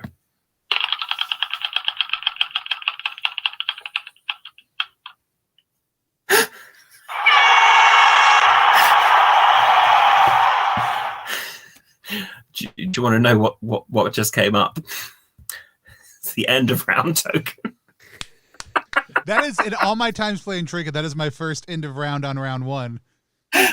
Over before we even began. So basically everybody in the room is entirely unsure of what's happening next. Was that what we're sensing? Like there's there's almost like this total it's pause. almost like an anime where you kind of like stood off facing each other and no one is quite making the first move. It's just like looking there and like, let us see what goes ahead. And you're like, there's 10 minutes in this episode. Obviously they can resolve this combat in time, but in reality we know they're not.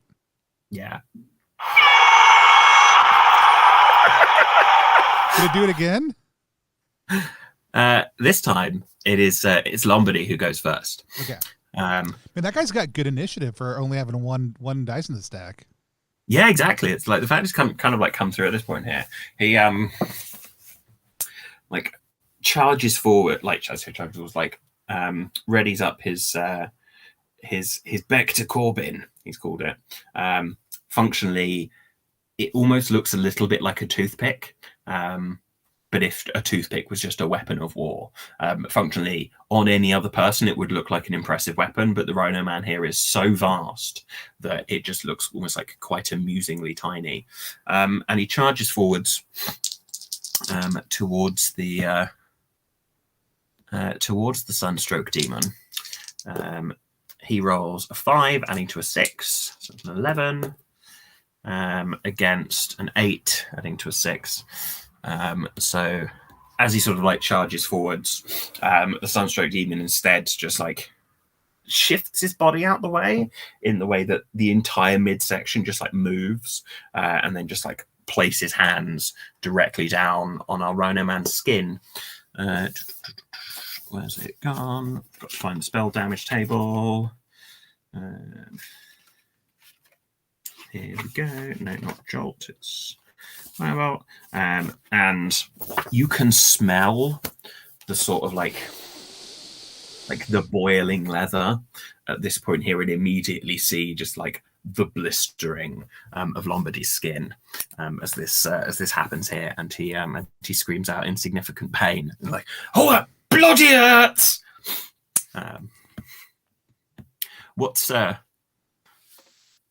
What's going on in your heads at the moment when this immediately kind of kicks off? James's immediate thought is, I don't know if he would, but I do wonder if Horatio would eat roasted rhino man. In Horatio's head, the only thing he's thinking is, I would totally eat roasted rhino man. Excellent news. Let us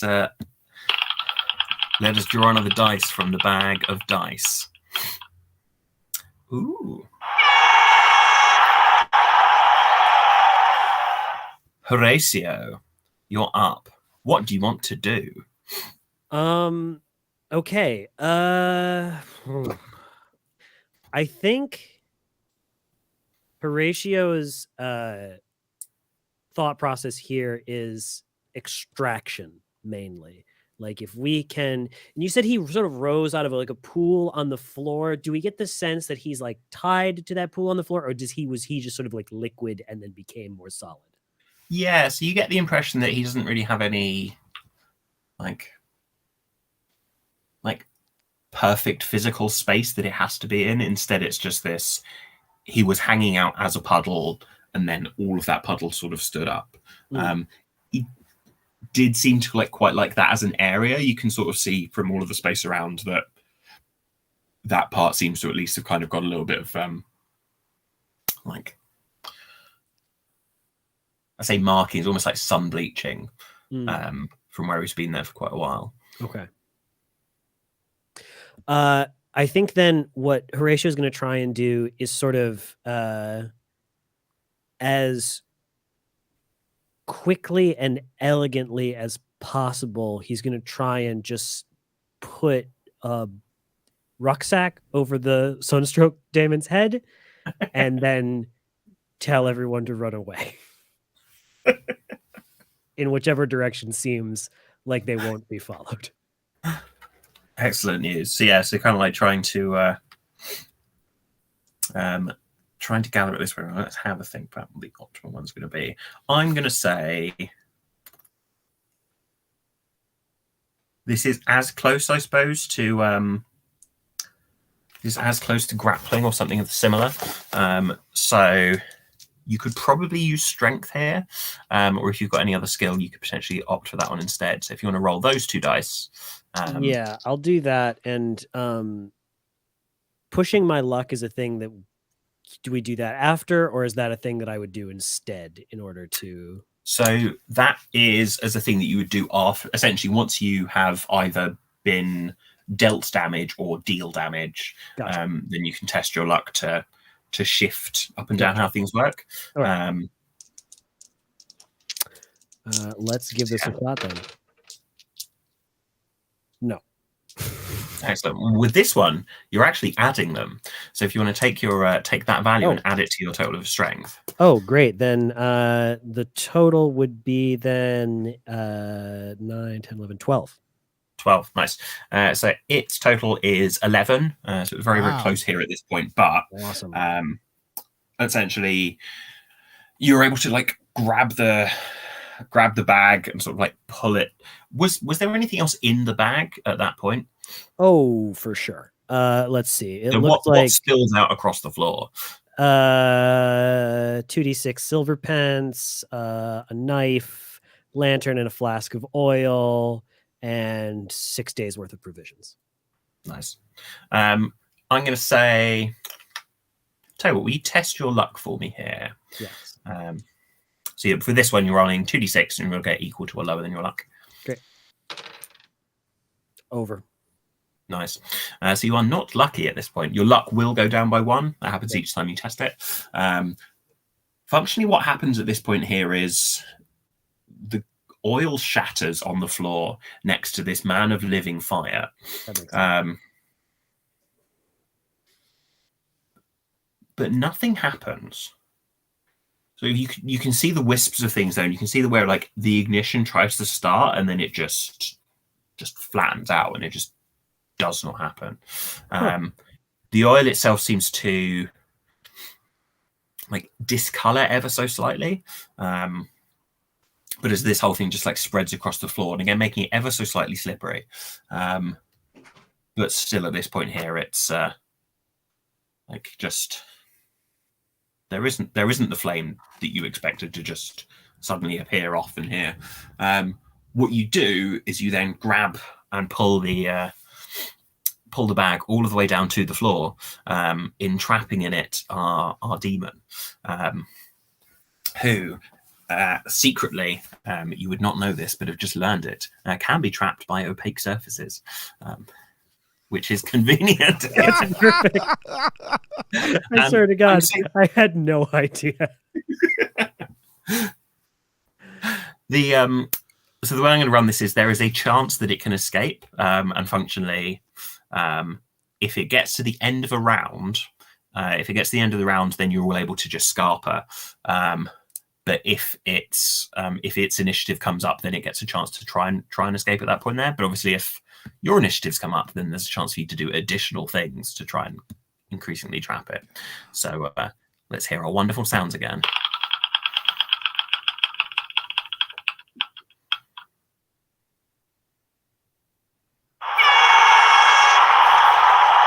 It is Horatio again. So at this point here, when you're just like realizing almost the spark of energy and the conflagration you expected not happening has probably been enough to just like really power up your shit. Got to get this done now. What are you doing next? You've got this bag here. You've kind of got it over the top of him. Well, there's only one thing to do, right? I eat it.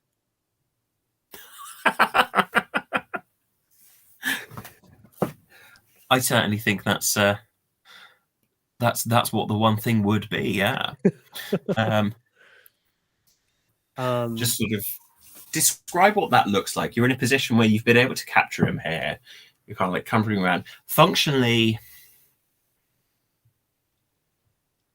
this guy, I mean, he's just a little guy, but he is made of like plasma energy, and like he is basically a living sun. But obviously, your ability, like your sheer skill and ability to consume things, is the weird sort of like storybook logic that kind of wins out. So it's not going to be comfortable. I'm going to say that this will hurt.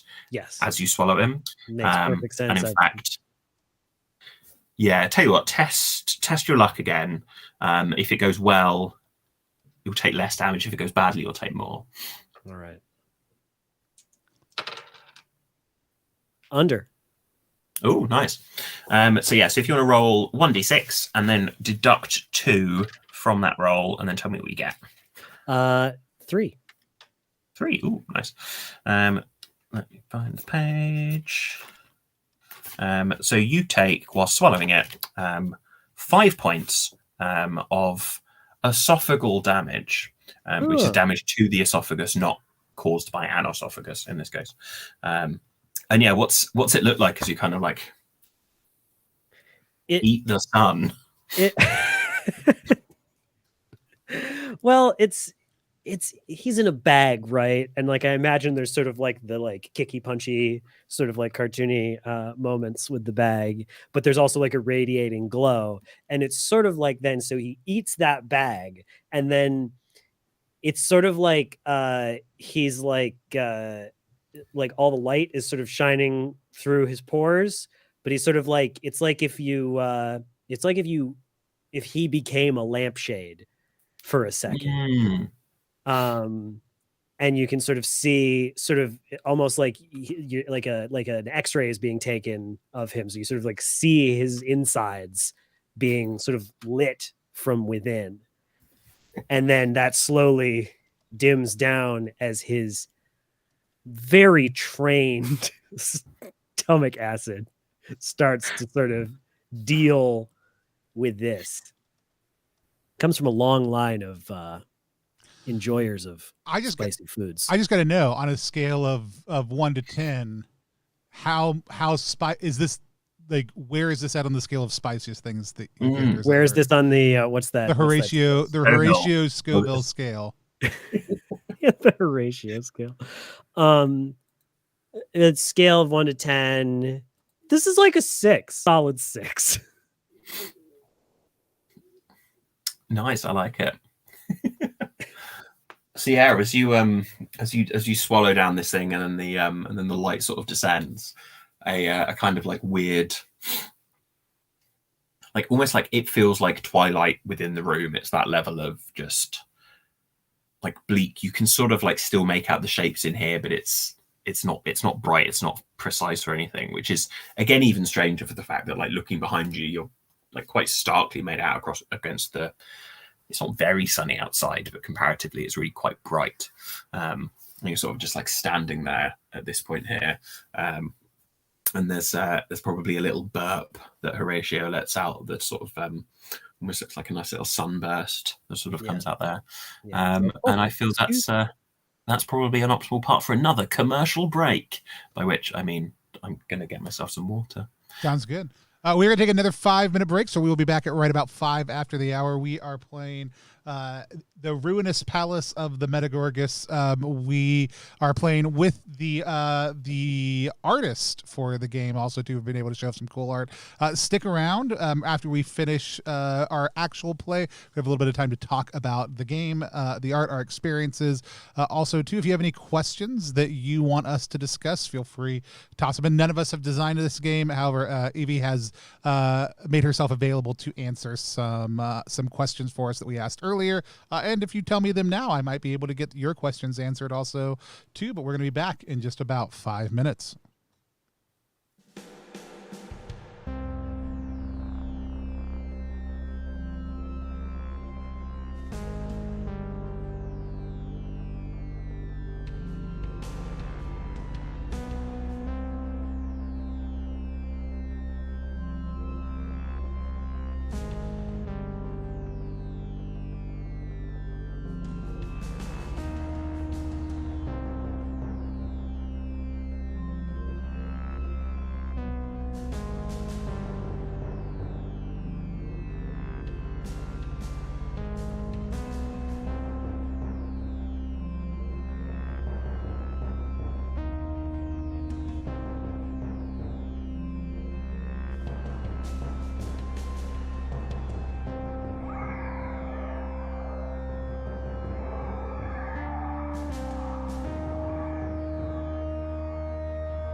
And we are live again here on Plus One EXP's Roll for Content channel, playing in the ruinous palace of the Metegorgus.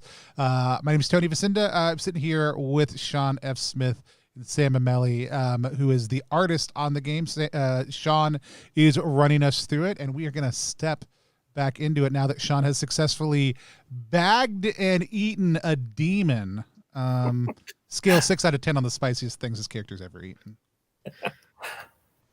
I'm hoping that's that is a has eaten scale rather than a belief system. It was like, okay, this is probably 6, but more there are definitely some spicier things.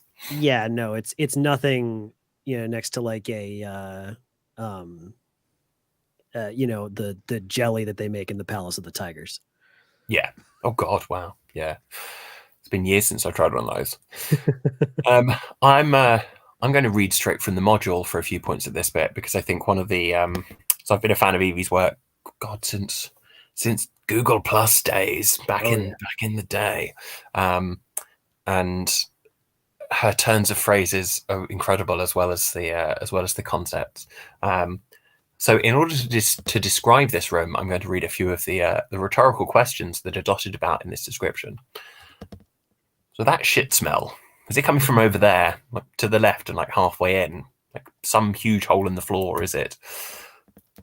And are those figures slowly playing dice, or just some odd shadows amongst the rubble?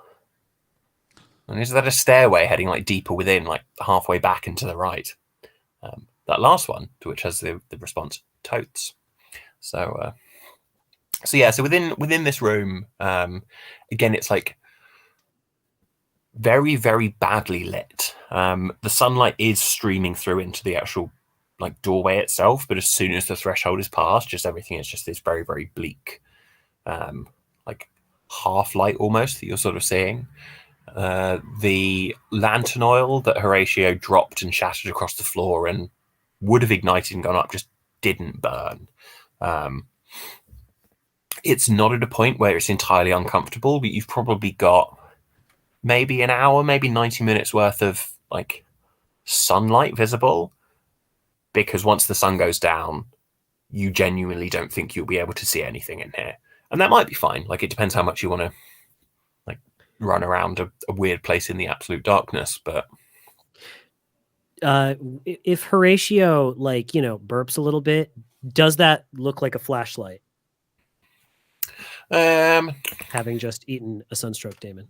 It would give you a nut in the same way that if you like struck a match, then you could do it this way around. I would, let's say, Fair play.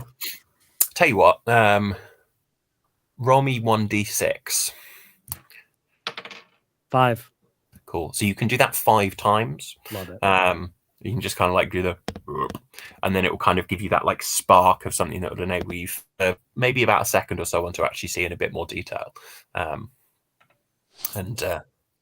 it's kind of it sits quite uncomfortably, but it's He forgot his digestive enzyme, so it's wreaking havoc. It's officially safe. At this point, somebody kind of like looks to you all and says, "Well, I think I remember why I wasn't here anymore. I think she kicked me out. She didn't want me to be here any longer."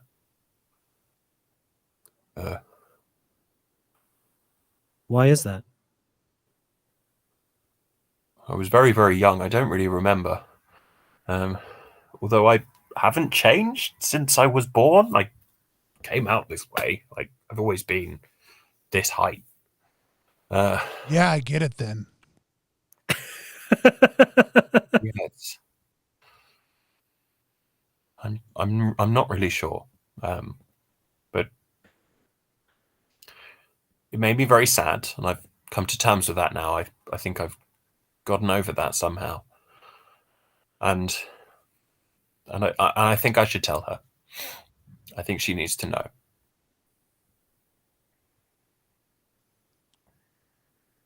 Well, let's try and get you that that emotional wrap up then. Yeah. Any idea where she is? No. Somewhere within the house, I imagine. But I'm going to cast Thought Vapor.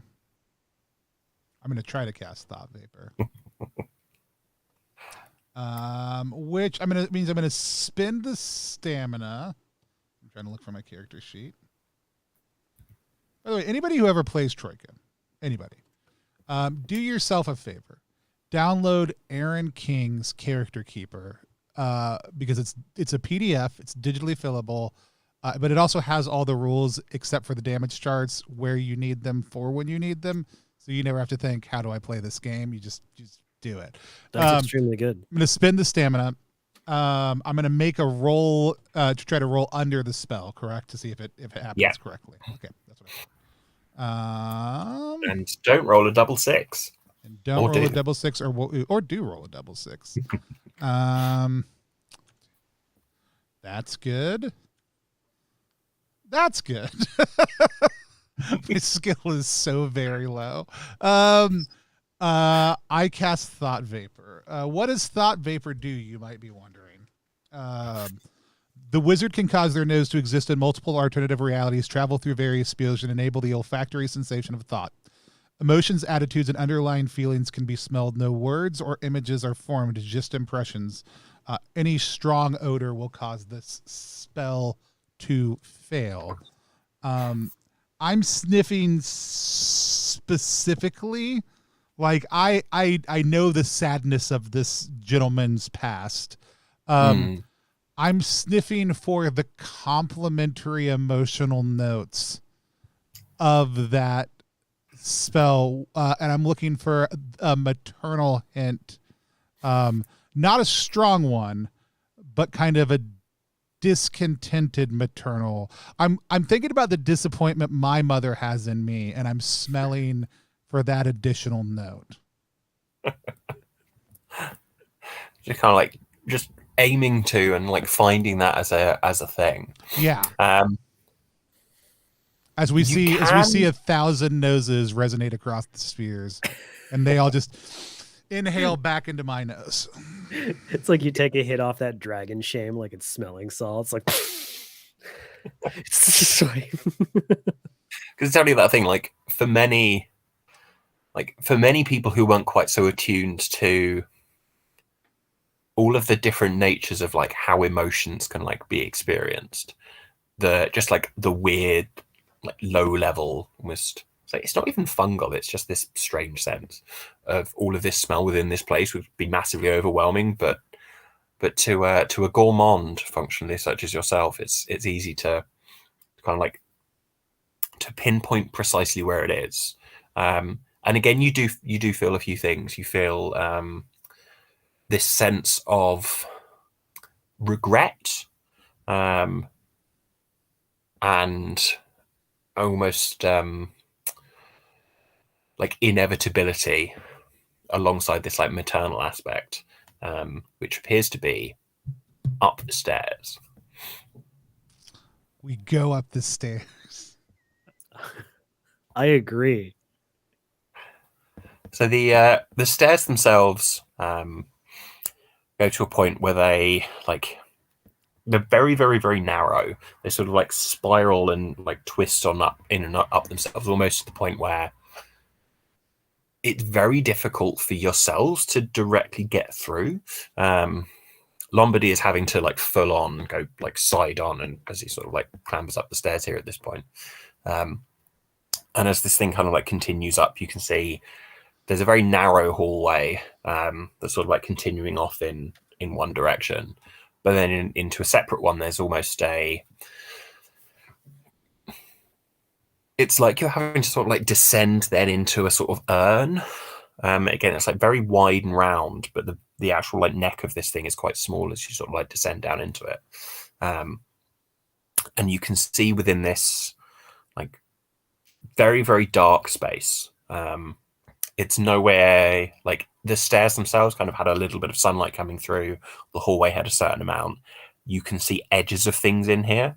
But for the most part, there is just darkness.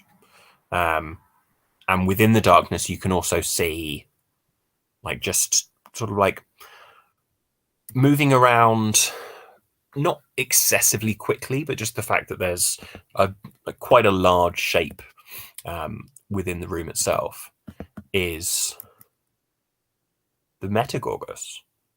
This like vast figure that again you're only seeing a certain amount of attention because of the angle at which you're at, but you can see like long thick hairs which all appear to be like snakes that are asleep.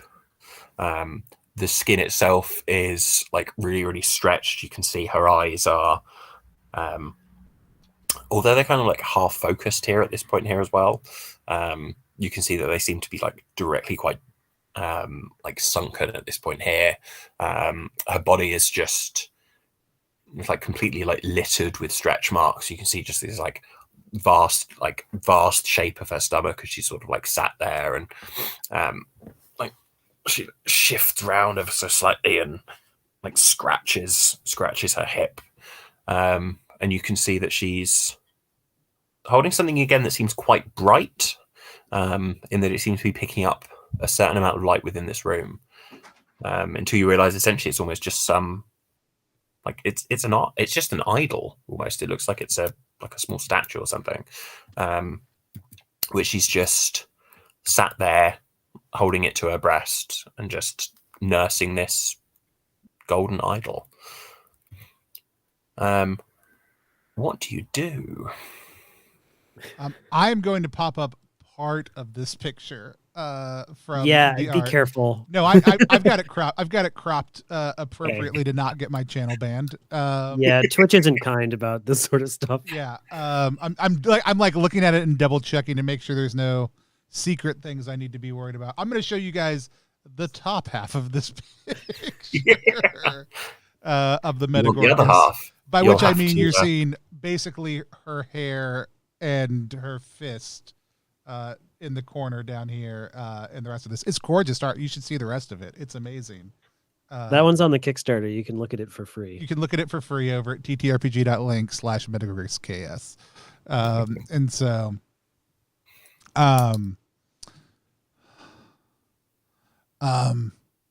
is that your mom?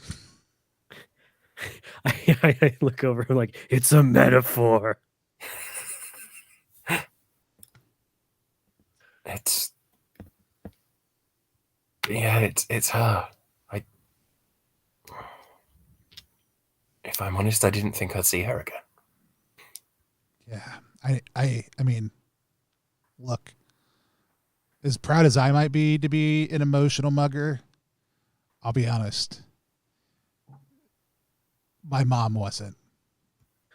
She wanted me to go into emotional banking, and I said, "What's the difference?" And we went back and forth a lot, and so I know what it's like. I haven't spoken to my mom since, but look, here's the deal.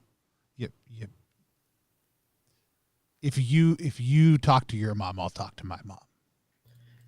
I've got some mom stuff too. If we want to, Yeah, let's unpack it. This is the sharing time. Okay. Yeah, this is it. My mom was a founding member of Miss Kinsey's Dining Club, and that's why I joined. And I have, I inherited her palate and her taste and everything like that. And she put me through etiquette classes all my life and everything like that. But I'll tell you what, the thing I really want to do most of all, I just want to get sloppy on a big pile of baby back ribs. That's what I want.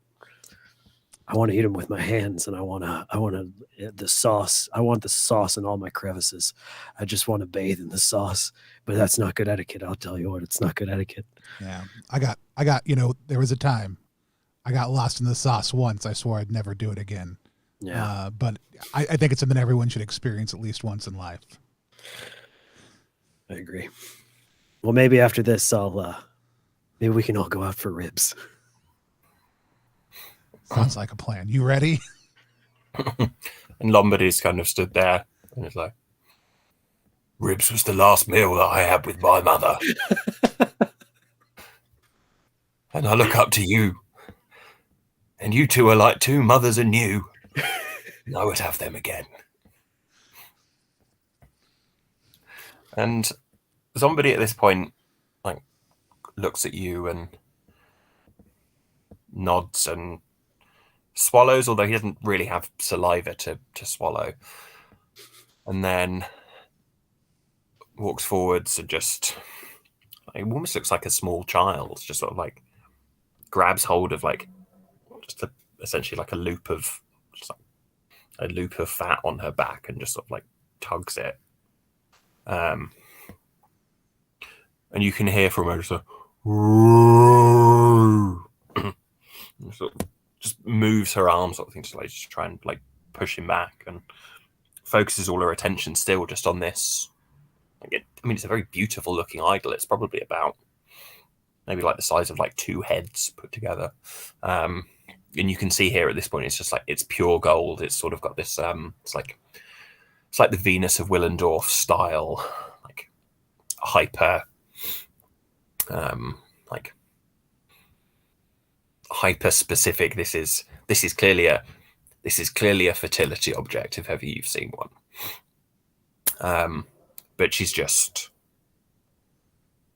like, she's nursing it. She's sort of like stroking its head at this point here. You can sort of hear this, the tone almost that she's using, whilst it sounds like the yawning of like an ancient well.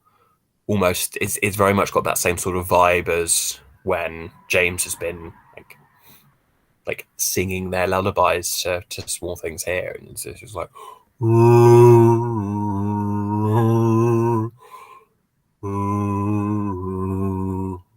and the idol's not responding in any way. It's not moving. It's not alive. It doesn't seem to be reacting at all.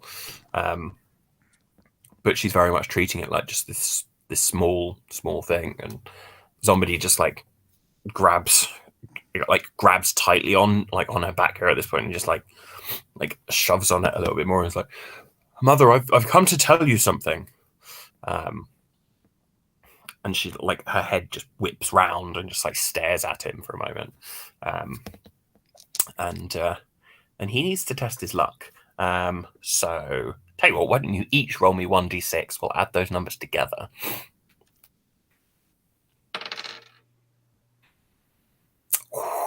2. Excellent stuff. What you see at the start of this is like almost all of the snakes kind of like dotted around. I say dotted around her hair, like clearly connected up to the other point. Start like reaching up and almost like opening up their own eyes and starting to focus in on this thing. And then Zombie looks at Metegorgos's eyes and just like waves his hand. And it's like, no. And again, she like stops what it is that she's doing and just turns back round and swaps tits. So she kind of like puts the other one in the idol's face. And somebody kind of like looks to yourselves and shrugs functionally. What are you doing? You know what? I think a lot about if I ever go see my mom again. I always think like I should bring something just to kind of ease the tension. So why don't you try to give her this? And I'm going to hand him a piece of the, and I'm very like I'm going to step out real quick as a player. I'm very interested to see how this resolves, which is why I'm making this character choice, which should go without saying. But I want to state I don't know that I've it's been a long time since I've been this interested in how a action resolves in a game. I hand him one of the loveful candies that I brought with me and give it to him to give to the Metagorgus. Oh, this is good.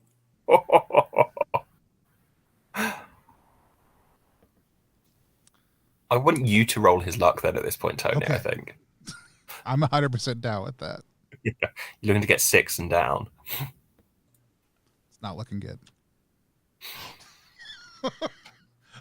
He has 6? Yeah. Then we are at 6. So we're good. And again, it doesn't look like it's going to work for a moment. He sort of like comes forwards, realizes that maybe just kind of actually like just pulling straight on her skin is maybe not the most comfortable thing, and just like taps her shoulder and also like himself reaches up and like strokes the idol or the baby's head, and then like offers up like the loveful sweet. And she like stops from she's like stroking the child's head and reaches out, and again she's maybe like 12, 15 feet tall or something, just absolutely vast woman. And she just like takes the sweet and like shifts her arm around a bit so that she can kind of like get the child in like the crook of her elbow, so she kind of actually got both hands and takes off the actual wrapping of this and then pops it in her hand, chews down on it, and you can see although it's very much is a physical sense of her eyes kind of like being just like, she's been a mother for hundreds of years. She's not sleeping. And you can just see how this is just like really just like sensed into herself. But there's more of a a spark and an enjoyment and a kind of like wonder here at this point. And she then like looks down at her child, Zombie, as he came forwards, and he like again takes both hands, sets down the idol, and then just like takes Zombie in like quite like just a deep embrace and just hugs him so tight. Sam, could you roll me a D6 and can you add 1 as well, actually? Mm-hmm. 3. 3. So that's only 4. Ooh, nice. And you can hear him snap as she just holds him close. And there's the point where it's like, I was sad you made me leave, but I understand now. At the point where she's just like holding him like super, super closer to her again. And the point where he's like fully like folded over backwards. And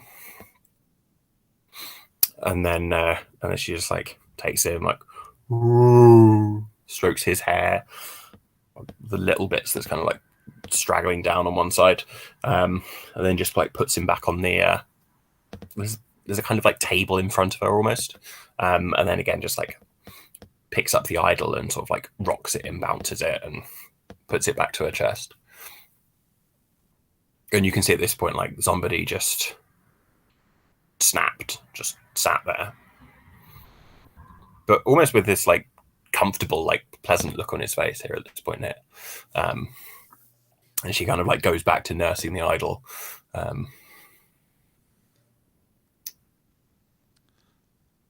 You know, it's getting pretty dark. Yeah, I just I sort of nudge James Peabody, and I'm like, should we go? Yeah, I think we should go. Is Peabody still? It's not Peabody. Is Zombody still alive? I'm going to randomize it, and that's unlucky in this case. He's not. No, that's fine. It's better from a timing standpoint for us if he's not. Yeah. Yeah. You know, I don't think she's going to go to sleep anytime soon. I don't think so either. I don't think we can do much here. I think this is all way over our heads. It smells really good though. Yeah. I really want to lick that idol, but I mean, some things you just have to save for next time. Yeah. Let's go. We'll just go. And we start to make our way out. And again, it almost feels like having to like climb up and out of this sort of like almost like orb of a room as you sort of like come back up to where you then got like the shaft of this staircase. It almost like feels like you're kind of like trying to birth yourself as you do so, just like reach yourself up and just like pull yourself up and out. The whole of the place, now that you have seen her, you realize that you've always been able to hear her for as long as you've been in here. There's just like low groaning sound that initially you thought was probably just the sound of like being inside like the strange echo of this thing here. And you can like still hear her just throughout the entire place, but it's not even echoing. It's just a low, constant sound. There's a few like sparks of other sort of noises that you can sort of see here as well as you've kind of got. Like it sounds like there's some things, like there's definitely a load of muck and stuff around in various places, and it sounds like you've got things like playing in muck. You can almost hear the sound of like a few people like squabbling quite far away. You could potentially follow any of the noises, but all of it is just kind of like undercut, and just the entirety of the thing you can actually focus on is just the low, like just like keening noise that Metegorgos is making. And you are atop the staircase currently. What do you want to do? You ready for some ribs? I super am. I want to eat some ribs, and I want to call my mother. Yeah, I want to eat some ribs also. I too would like to eat ribs, says Lombardy. Let's go get some ribs. Let's go get some ribs. And I think that's then probably that would be the part where the screen sort of almost like there's like a reddish darkness that sort of like just spreads out across the actual screen, and then the credits start kind of like popping in and out. It's not just one of those like scrolling types here. And then probably after like 3 or 4 minutes of that, we then get to, so we're in Troika City now, where you can see it's like this weird like mismatch of both very, very modern and like weirdly like Baroque and old. And there's like very much that like classic diner picture. Although you can't see a door, you can't see like how you'd get in there, but you're in the diner anyway. And there's like owls just kind of like stood outside with like their faces like pressed right up against the window. And you're at this table with like a load of ribs.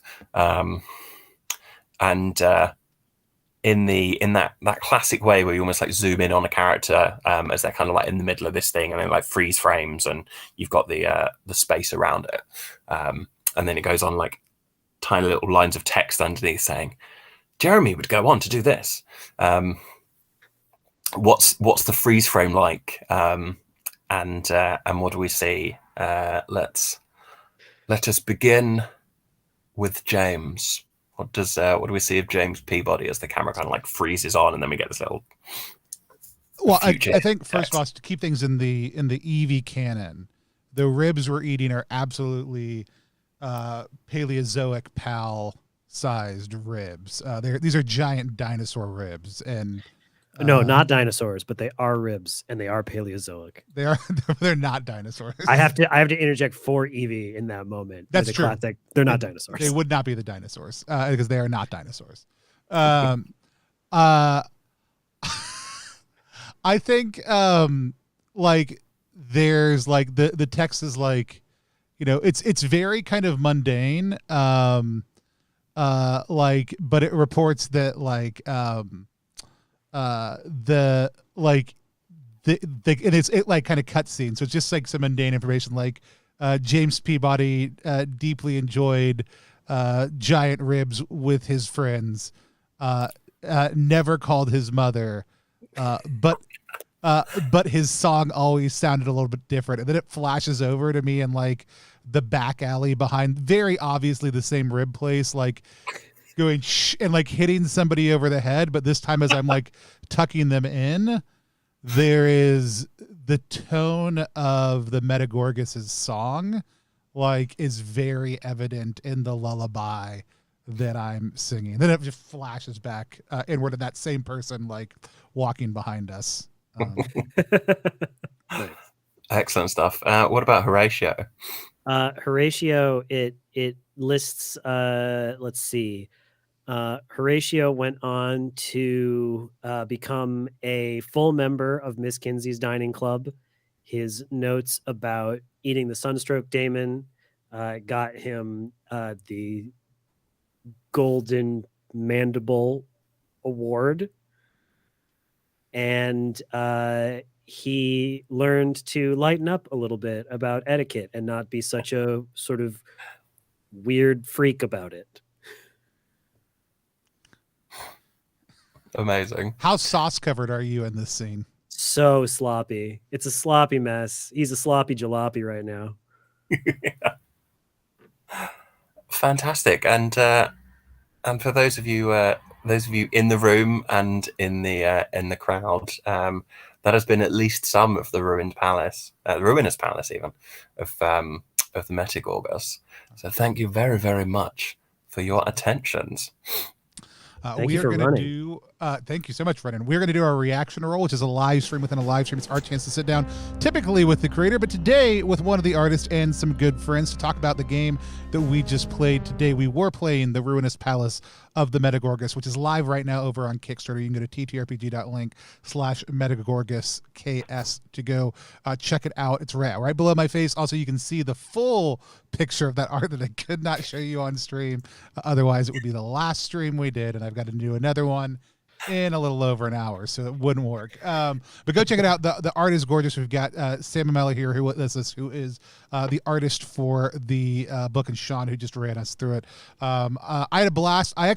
We were able to ask Eevee some questions earlier. I told the folks if they had any questions, let us know, and Eevee was kind enough to give us some answers. But the first thing I asked was Eevee had provided some really great reflections on this on Twitter on the 28th. I just can I just read that on air because it's very good.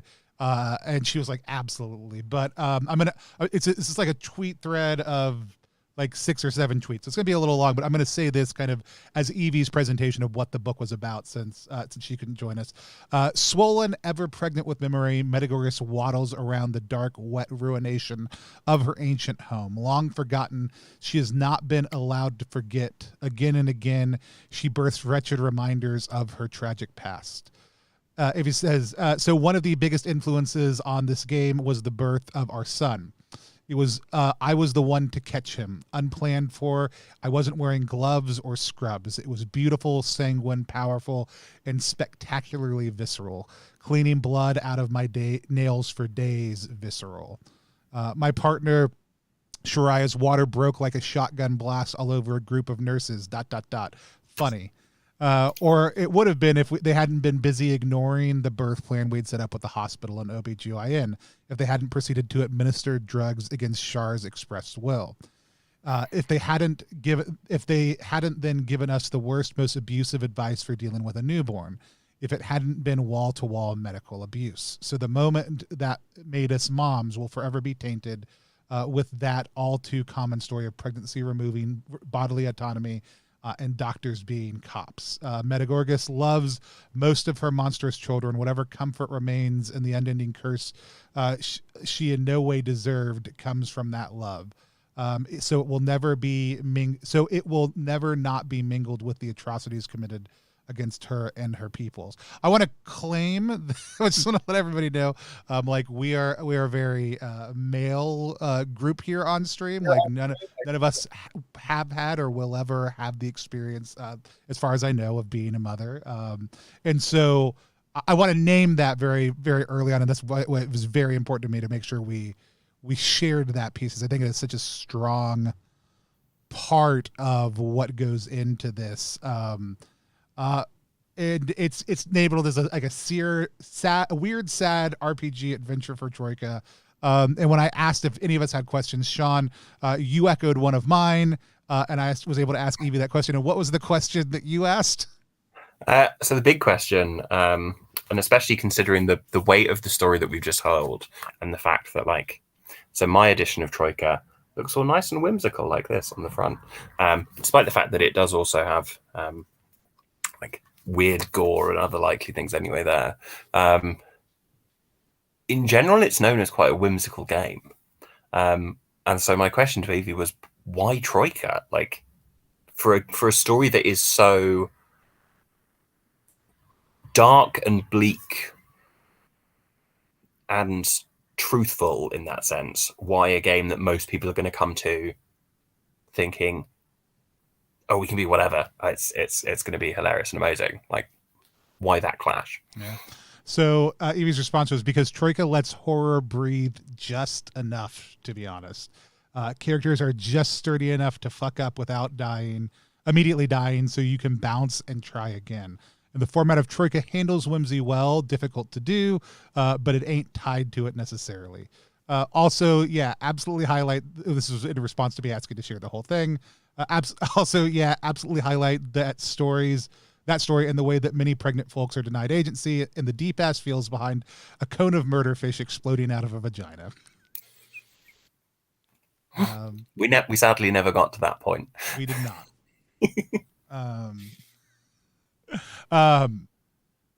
Yeah, it was my initial question also too, was like, because every time I play Troika, like there's some really like moments of wonder and awe playing Troika, but I don't necessarily, like, lots of times there's creative, clever play, but there's not necessarily the emotional resonance that I feel like other systems allow you to, because lots of times we're caught up in some of the just like, how is all this fitting together moments. And Sean, I'm so glad you were able to come run it too, because I think you're such a good GM, but also for this tone and for this flavor and blending those two things, like taking a weird emotional mugger and a gourmand and running them through this was tremendous. Absolutely. And so, yeah, it was very good. Sam, thanks for your words of that, Tony. I definitely, when I was reading it through, I think initially I read the module in a spurt where I was like, okay, I could go off to sleep now, and then I had about an hour or so when I couldn't quite get to sleep. So I thought, okay, I'll make a start reading reading the module, and I couldn't stop reading it, so I went all the way through it in like a single session. And I very much kind of got that same sense of, so I relatively recently saw Titan from Julia Ducournau. I can't remember how to pronounce the name perfectly, so I'm terribly sorry to all of our Francophone listeners. And that's again that weird mix of hyper-reality and strangeness, and also just visceral, this is parenthood and life. And I think kind of like channeling both of that was really quite, say, enjoyable. It's like it wasn't a happy session, but it did still feel quite pleasant in the way that, because I mean, yourselves have been that, oh, we're the happy, lovey, weird, strange characters, which then didn't mean this just feels like, oh, look at this strange mother over there, isn't she gross? And she is, but it's not a laughing point, because already you're turning up there as you are the jokes in the main character positions. And it kind of feels, and it's like impossible almost not to constantly go back to like Terry Pratchett books and the like, but it really feels like that sense of going in and like looking at the bright art on the covers and thinking, oh, this is going to be nice and whimsical, and then it's just deep and resonant and emotional and immersive. And so I hope to bring some of that, and I'm thankful. I feel like you did a really good job of that. And personally, the way that I've always pitched Troika to people is that it can have this sort of emotional flexibility of like a good episode of like Doctor Who. Like that's how it's always sort of struck me, in that like not only are we're fully in this world of like if there's any science, it's basically magic. It's all very like science fantasy kind of stuff. But every session can be set somewhere entirely different. It doesn't matter. It's all explained in the fiction, and you can, I think, have moments of genuine like comedy juxtaposed with stuff like horror or like any sort of genre displacement stuff. But I think personally, at least for me, always in things is like when you give me characters that can have like some funny stuff happen with them, or like are funny themselves, that just makes the emotional resonance of like something serious happening to those characters like that much more powerful. And like that's just like, and that's always been for me, at least, like when you put humor next to something else, it makes the other thing more powerful. And so I really like the idea of this being a Troika game, because I think you know, Evie said it best, is that like, you know, the characters are durable enough to not get steamrolled, and then also you've just got like just enough whimsy with the horror to make it work. And the statement, like, gives the horror just enough space to breathe, is such a, first of all, just a fucking gem of a statement. So strong. But it's so true. Like, it is like a big part of horror pacing is you can't just push, because then the anxiety and the nerves level out. You have to have that rest beat, that comedy beat, that thing that lets people relax, let their guard down, to then like push back into. Also, like it explicitly, like I rarely ever just roll out of the core 36 or D66 classes from Troika. I usually just use Technical Grimoires Troika Generate, and like I'm always amazed by, which, if anybody who doesn't know, anybody who has ever created a Troika background can upload to the central website, and you can pull one down and it'll roll the stats and do everything for you. Which I did, and I'm always amazed by how interesting it is to see that character in play, especially when the ones that are just some person's thing that they put online, that was really cool. And the emotional mugger, while simultaneously being so at odds with the kind of violence against vulnerability that is perpetrated when autonomy is lost, is kind of what the person does. But it also made them, especially when paired with a gourmand, like a purveyor of emotional reality that let us I feel like between Sam and mine's character, because it was such a smell taste combination, like it let us engage in a lot of the viscerality of this setting,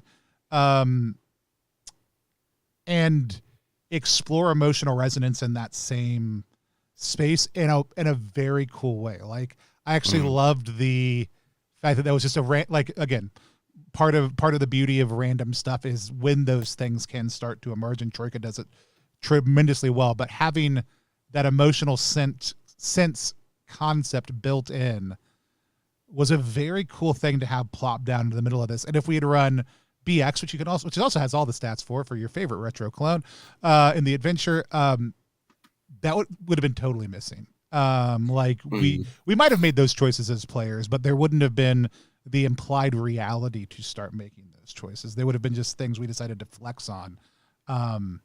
This game run through BX would be a completely different experience. And Yeah. I'm sure like a very fun one. I'm really glad that we played it with Troika, though, for the sake of like a let's play sort of podcasty style game like this. Like, it just strikes me as just like what a great sort of perfect way to like give you sort of a cross section, a vertical slice, if you will, of the dungeon and the adventure. I feel like the BX version of this is you feeling horrible after you kill a monster. I feel Shadow like, of the Colossus. Yeah, and so I mean, again, I love BX stuff. I love Troika tremendously. Enough to force the entire world to play with me the first time I ever played it. Almost 1 year ago to the date. But yeah, it's tremendous. We'll loop around for some more final thoughts in just a second, but JP has a couple questions in the chat. If you have questions in the chat, feel free to toss them out, realizing that none of us can speak as precisely to this. Everybody, if you're not following Evie at FilthGnome on Twitter, you should be. Go over to Itch, check out all of her stuff. But she's done some phenomenal reflections on this game and would, I'm sure, be happy to answer your questions as she was ours. I did ask follow-up if you could have a picnic with any of the characters, who and why. Evie specifically said the sad zombies feel like they really need it. JP wants to know in the chat, James Peabody, the emotional mugger in the chat, wants to know, you all played through the adventure in a couple of hours. Is there more going on inside and around the castle? Yes is the answer, but Sean, you want to give us a little bit of a sense of what we scratched on? Yeah, so it is a small module in general. I can't remember the exact page count, but I think it's like 48 or something. So it's if you've got functionally, if you have any of the other like smallish Melsonian Arts Council like little hardbacks that are kind of like that are set to a specific environment, they're the same sort of length. If you were to like play it really slowly and to try and get absolutely everything out of it, I'd say it would probably be about 3 sessions, maybe of like 3 or 4 hours each. The main difference is, and to some extent it was partially luck here, and also partially me making the choice of, yep, that's reasonable, let's go beyond this point. Obviously, the way in which you're interacting with some of the basically guardians and almost like threshold controls at different point can take up significantly more time if you want them to. There's also 4 or 5 additional segments and rooms within the final palace itself that we just didn't even go anywhere near, partially because of time today. There's more you can see in the woods, but again, it's just lots and lots of sad zombies, rather necessary than something else from that way around. But it's so you saw, I'd say, probably a third, but also it's however much you want to like pump up the different sections, I'd say. JP also wants to know, how much did the constraints cut out? It was a follow-up question. Same thing. Yeah, but I was trying to scroll through and look for the page count real quick. Fever Swamp is like 26 pages because it uses the inside covers, which this could be about that size. I was just trying I think this is the page count that I've got here on the PDF is like 31. So probably a 28 or 32 page book, depending on how you do your page math. And so everybody does it a little bit different. But like Troika also, like, and not because Sam's here, visually stunning. Like Sam is part of the Troika family of art for a reason. That's because you create absolutely gorgeous stuff. I'd love to ask you, like, this is they're like kind of similar questions, like because of the whimsy of Troika, some of the abstract things, there is this kind of, especially in the Corpus, this mix of grotesque and kind of gonzo things. But even within this had a more kind of Grecian feel to it, a more human in a lot of ways feels to it. Like it's about divinity and other story, but there's a lot more anatomy and other stuff happening in this book also too. Tell us a little bit about what it was like to approach the art on this versus period, but also maybe also in comparison to other stuff you've done for Troika in the past. So let me just say, first of all, anytime I work for Melsonia, I know that I'm gonna get to do whatever I want for the most part, in terms of like, they trust me to like take artistic liberties with things and like what I'm doing. That's one of the reasons I love working for them so much. I think one of the reasons we have such a great partnership is like, they're just like, go for it. And I'm like, I will. And then we do. And it's always fun. It's a really fun thing to work for them. And this book for me was really cool. Like I was saying before, it's like the first published book I ever did, like paid work back in the day. And the thing about it was that was back when I was doing primarily black and white work. I didn't start working really with color in any sort of meaningful way, I would say, until after 2015, 2016 maybe. And there's a lot of reasons for that I'm not going to get into, but so it was a cool thing to return to doing black and white stuff. And it was sort of later, I did the whole book black and white initially, and then it was later that we talked about it and we're just like, wouldn't it be cool if we added some of that like sort of sepia, like that orangey, like Grecian urn style color, that sort of rusty thing. And so I went in and I did like a whole like sort of revamp of things so that color was present in there. And I think it popped everything together like so perfectly for me, at least. And it was just such a fun piece to work on, and outside of my normal style. But in some ways this is like a very naturalistic style for me. Like it's something that it's actually a lot closer to like the artwork you'll see in like adventure game that I did recently. It's just got, it's a lot less the style that I work in, I think of as sort of like a comic book inspired style, at least in the terms of like the way that I do it. It's like the process is similar. It's like sketch lines, pencil lines, inks, colors, all of that stuff. It's just like I work very procedurally like that usually. This is all of this stuff is done in one layer, and just I go for it with like a different brush type that I'm using. And a lot of it is, it's closer in process to like doing a woodcut or something like that. Yeah. Because it's a lot of subtraction and whatnot for getting those sort of stark blacks and whites and stuff. And it's really fun. And I like working in that style, and I don't get a chance to super often. So it was like it was just a nice thing to be able to like lean into like a very specifically, that kind of style, and be like very sort of stylized with it. No, I like it is. It's also interesting to hear you talk about you started out with just black and white, because your color palette work is always so tremendous, which a lot of people is not. Even when I love their art, it's always just so spot on. And I mean, I've watched you on stream. You finesse it, but you'll start out at always, I think, a very close place to near perfect, and then just kind of finesse down to what actually works. But it was very cool to see this kind of flexed out style from you also too, and it's cool to hear that story. I don't have any more questions. I had a blast playing it. This was so fun. Yeah. I really enjoyed running it for you too as well, because like initially when I was reading it in my head, I was like, okay, maybe have like 4 or 5 play. Like I didn't expect we would have 5 people necessarily, but having it with so few is really, really fun. I find just exploring anything of this sort, but also it meant that like when you were being vulnerable with each other and like talking about your own mothers, it felt like something that would make sense in a small group of like 3 people. And so I think for this thing here particularly, it worked really well. And also I'm just there were definitely a couple of points where I could just sit back and just go, they're playing amongst themselves, perfect. And the fact that each of you were just like willing to go, it's like, yeah, this strong, powerful character I'm just going to run with. That was wonderful. I thoroughly enjoyed running for you both. I have defaulted, like, we'll still have 5-person streams, but like 4 has become kind of our go-to for that reason. But I find 3-person streams to be personally like super enjoyable. This is actually the second Troika one we did with just 3 people. Keegan and I did one a little while ago, Fairyland, which is also very good.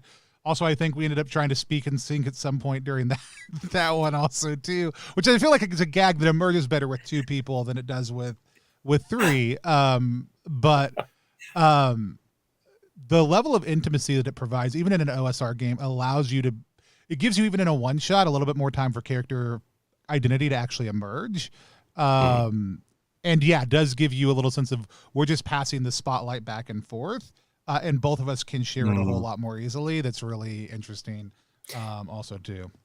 Yeah. I find with a smaller group like this, I find because I get very, I try to be very, conscientious of not stepping on people's lines, because I'm a streamer, so I'm a diva and I talk a lot.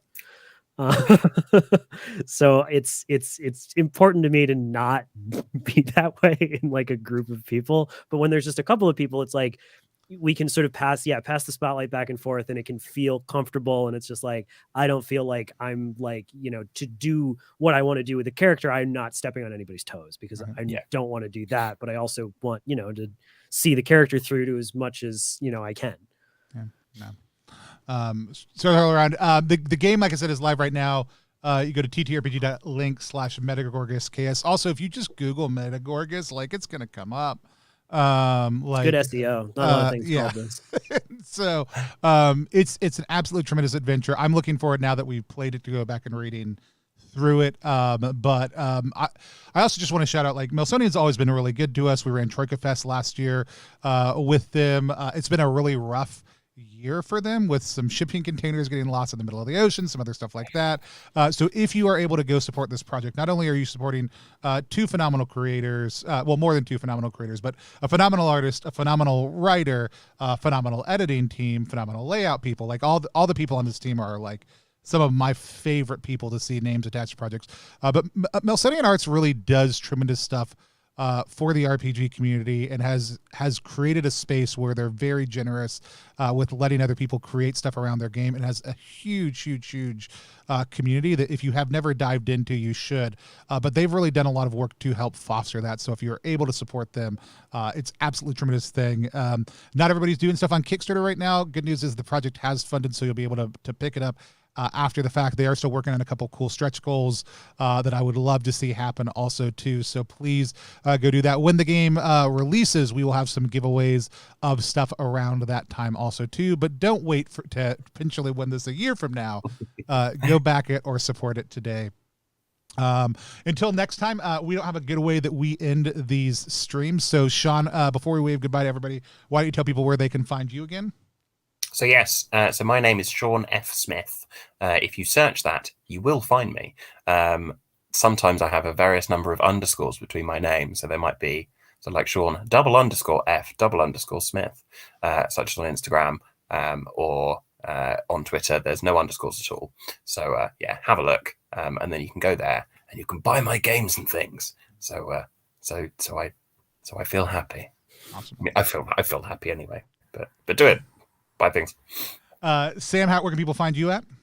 Easiest way to do it is betterlegends.com. It's got all the links there. It's got my portfolio. Hop on in, come see me on stream. I'll say hi. We can chat. We'll get a sandwich, maybe some ribs. There we go. Get lost in the sauce. Fall in love. Whatever you want. Well, we will be back. I'll be back in just an hour, baby. Me and Jeremy Gage sitting down for the premiere of Monster Care Squad Lost and Found, a 4-part actual play series every Wednesday during just said Lent, because I'm deeply Catholic, which is not true because Lent's over in a couple of weeks. But in all through April, we are going to be sitting down every Wednesday night with one of the team members who was on the actual play or part of the creative team for Monster Care Squad to talk for just a couple minutes about them playing it, but then watch the next installation of these short episodes. It's a partnership between Sandy Bugs Games, Plus One EXP, and Have You Played This, also known as Hyped. And I am very excited to share that with you. I'll be back in an hour. Awesome interviews the rest of the week. If you have not yet, though, go check out Together We Jam over on Itch. It's a jam inspired by our house OSR system. Down we go in the Together We Go system that powers it. We've got over 22 submissions now, 115 people who are interested. It's been a really great month-long jam, but we've got a couple weeks left to go. So feel free to go check that out. You can find us at Plus One EXP on any social media platform. But until next time, we're just going to wave at the screen until I take us offline. Bye, everybody. Bye.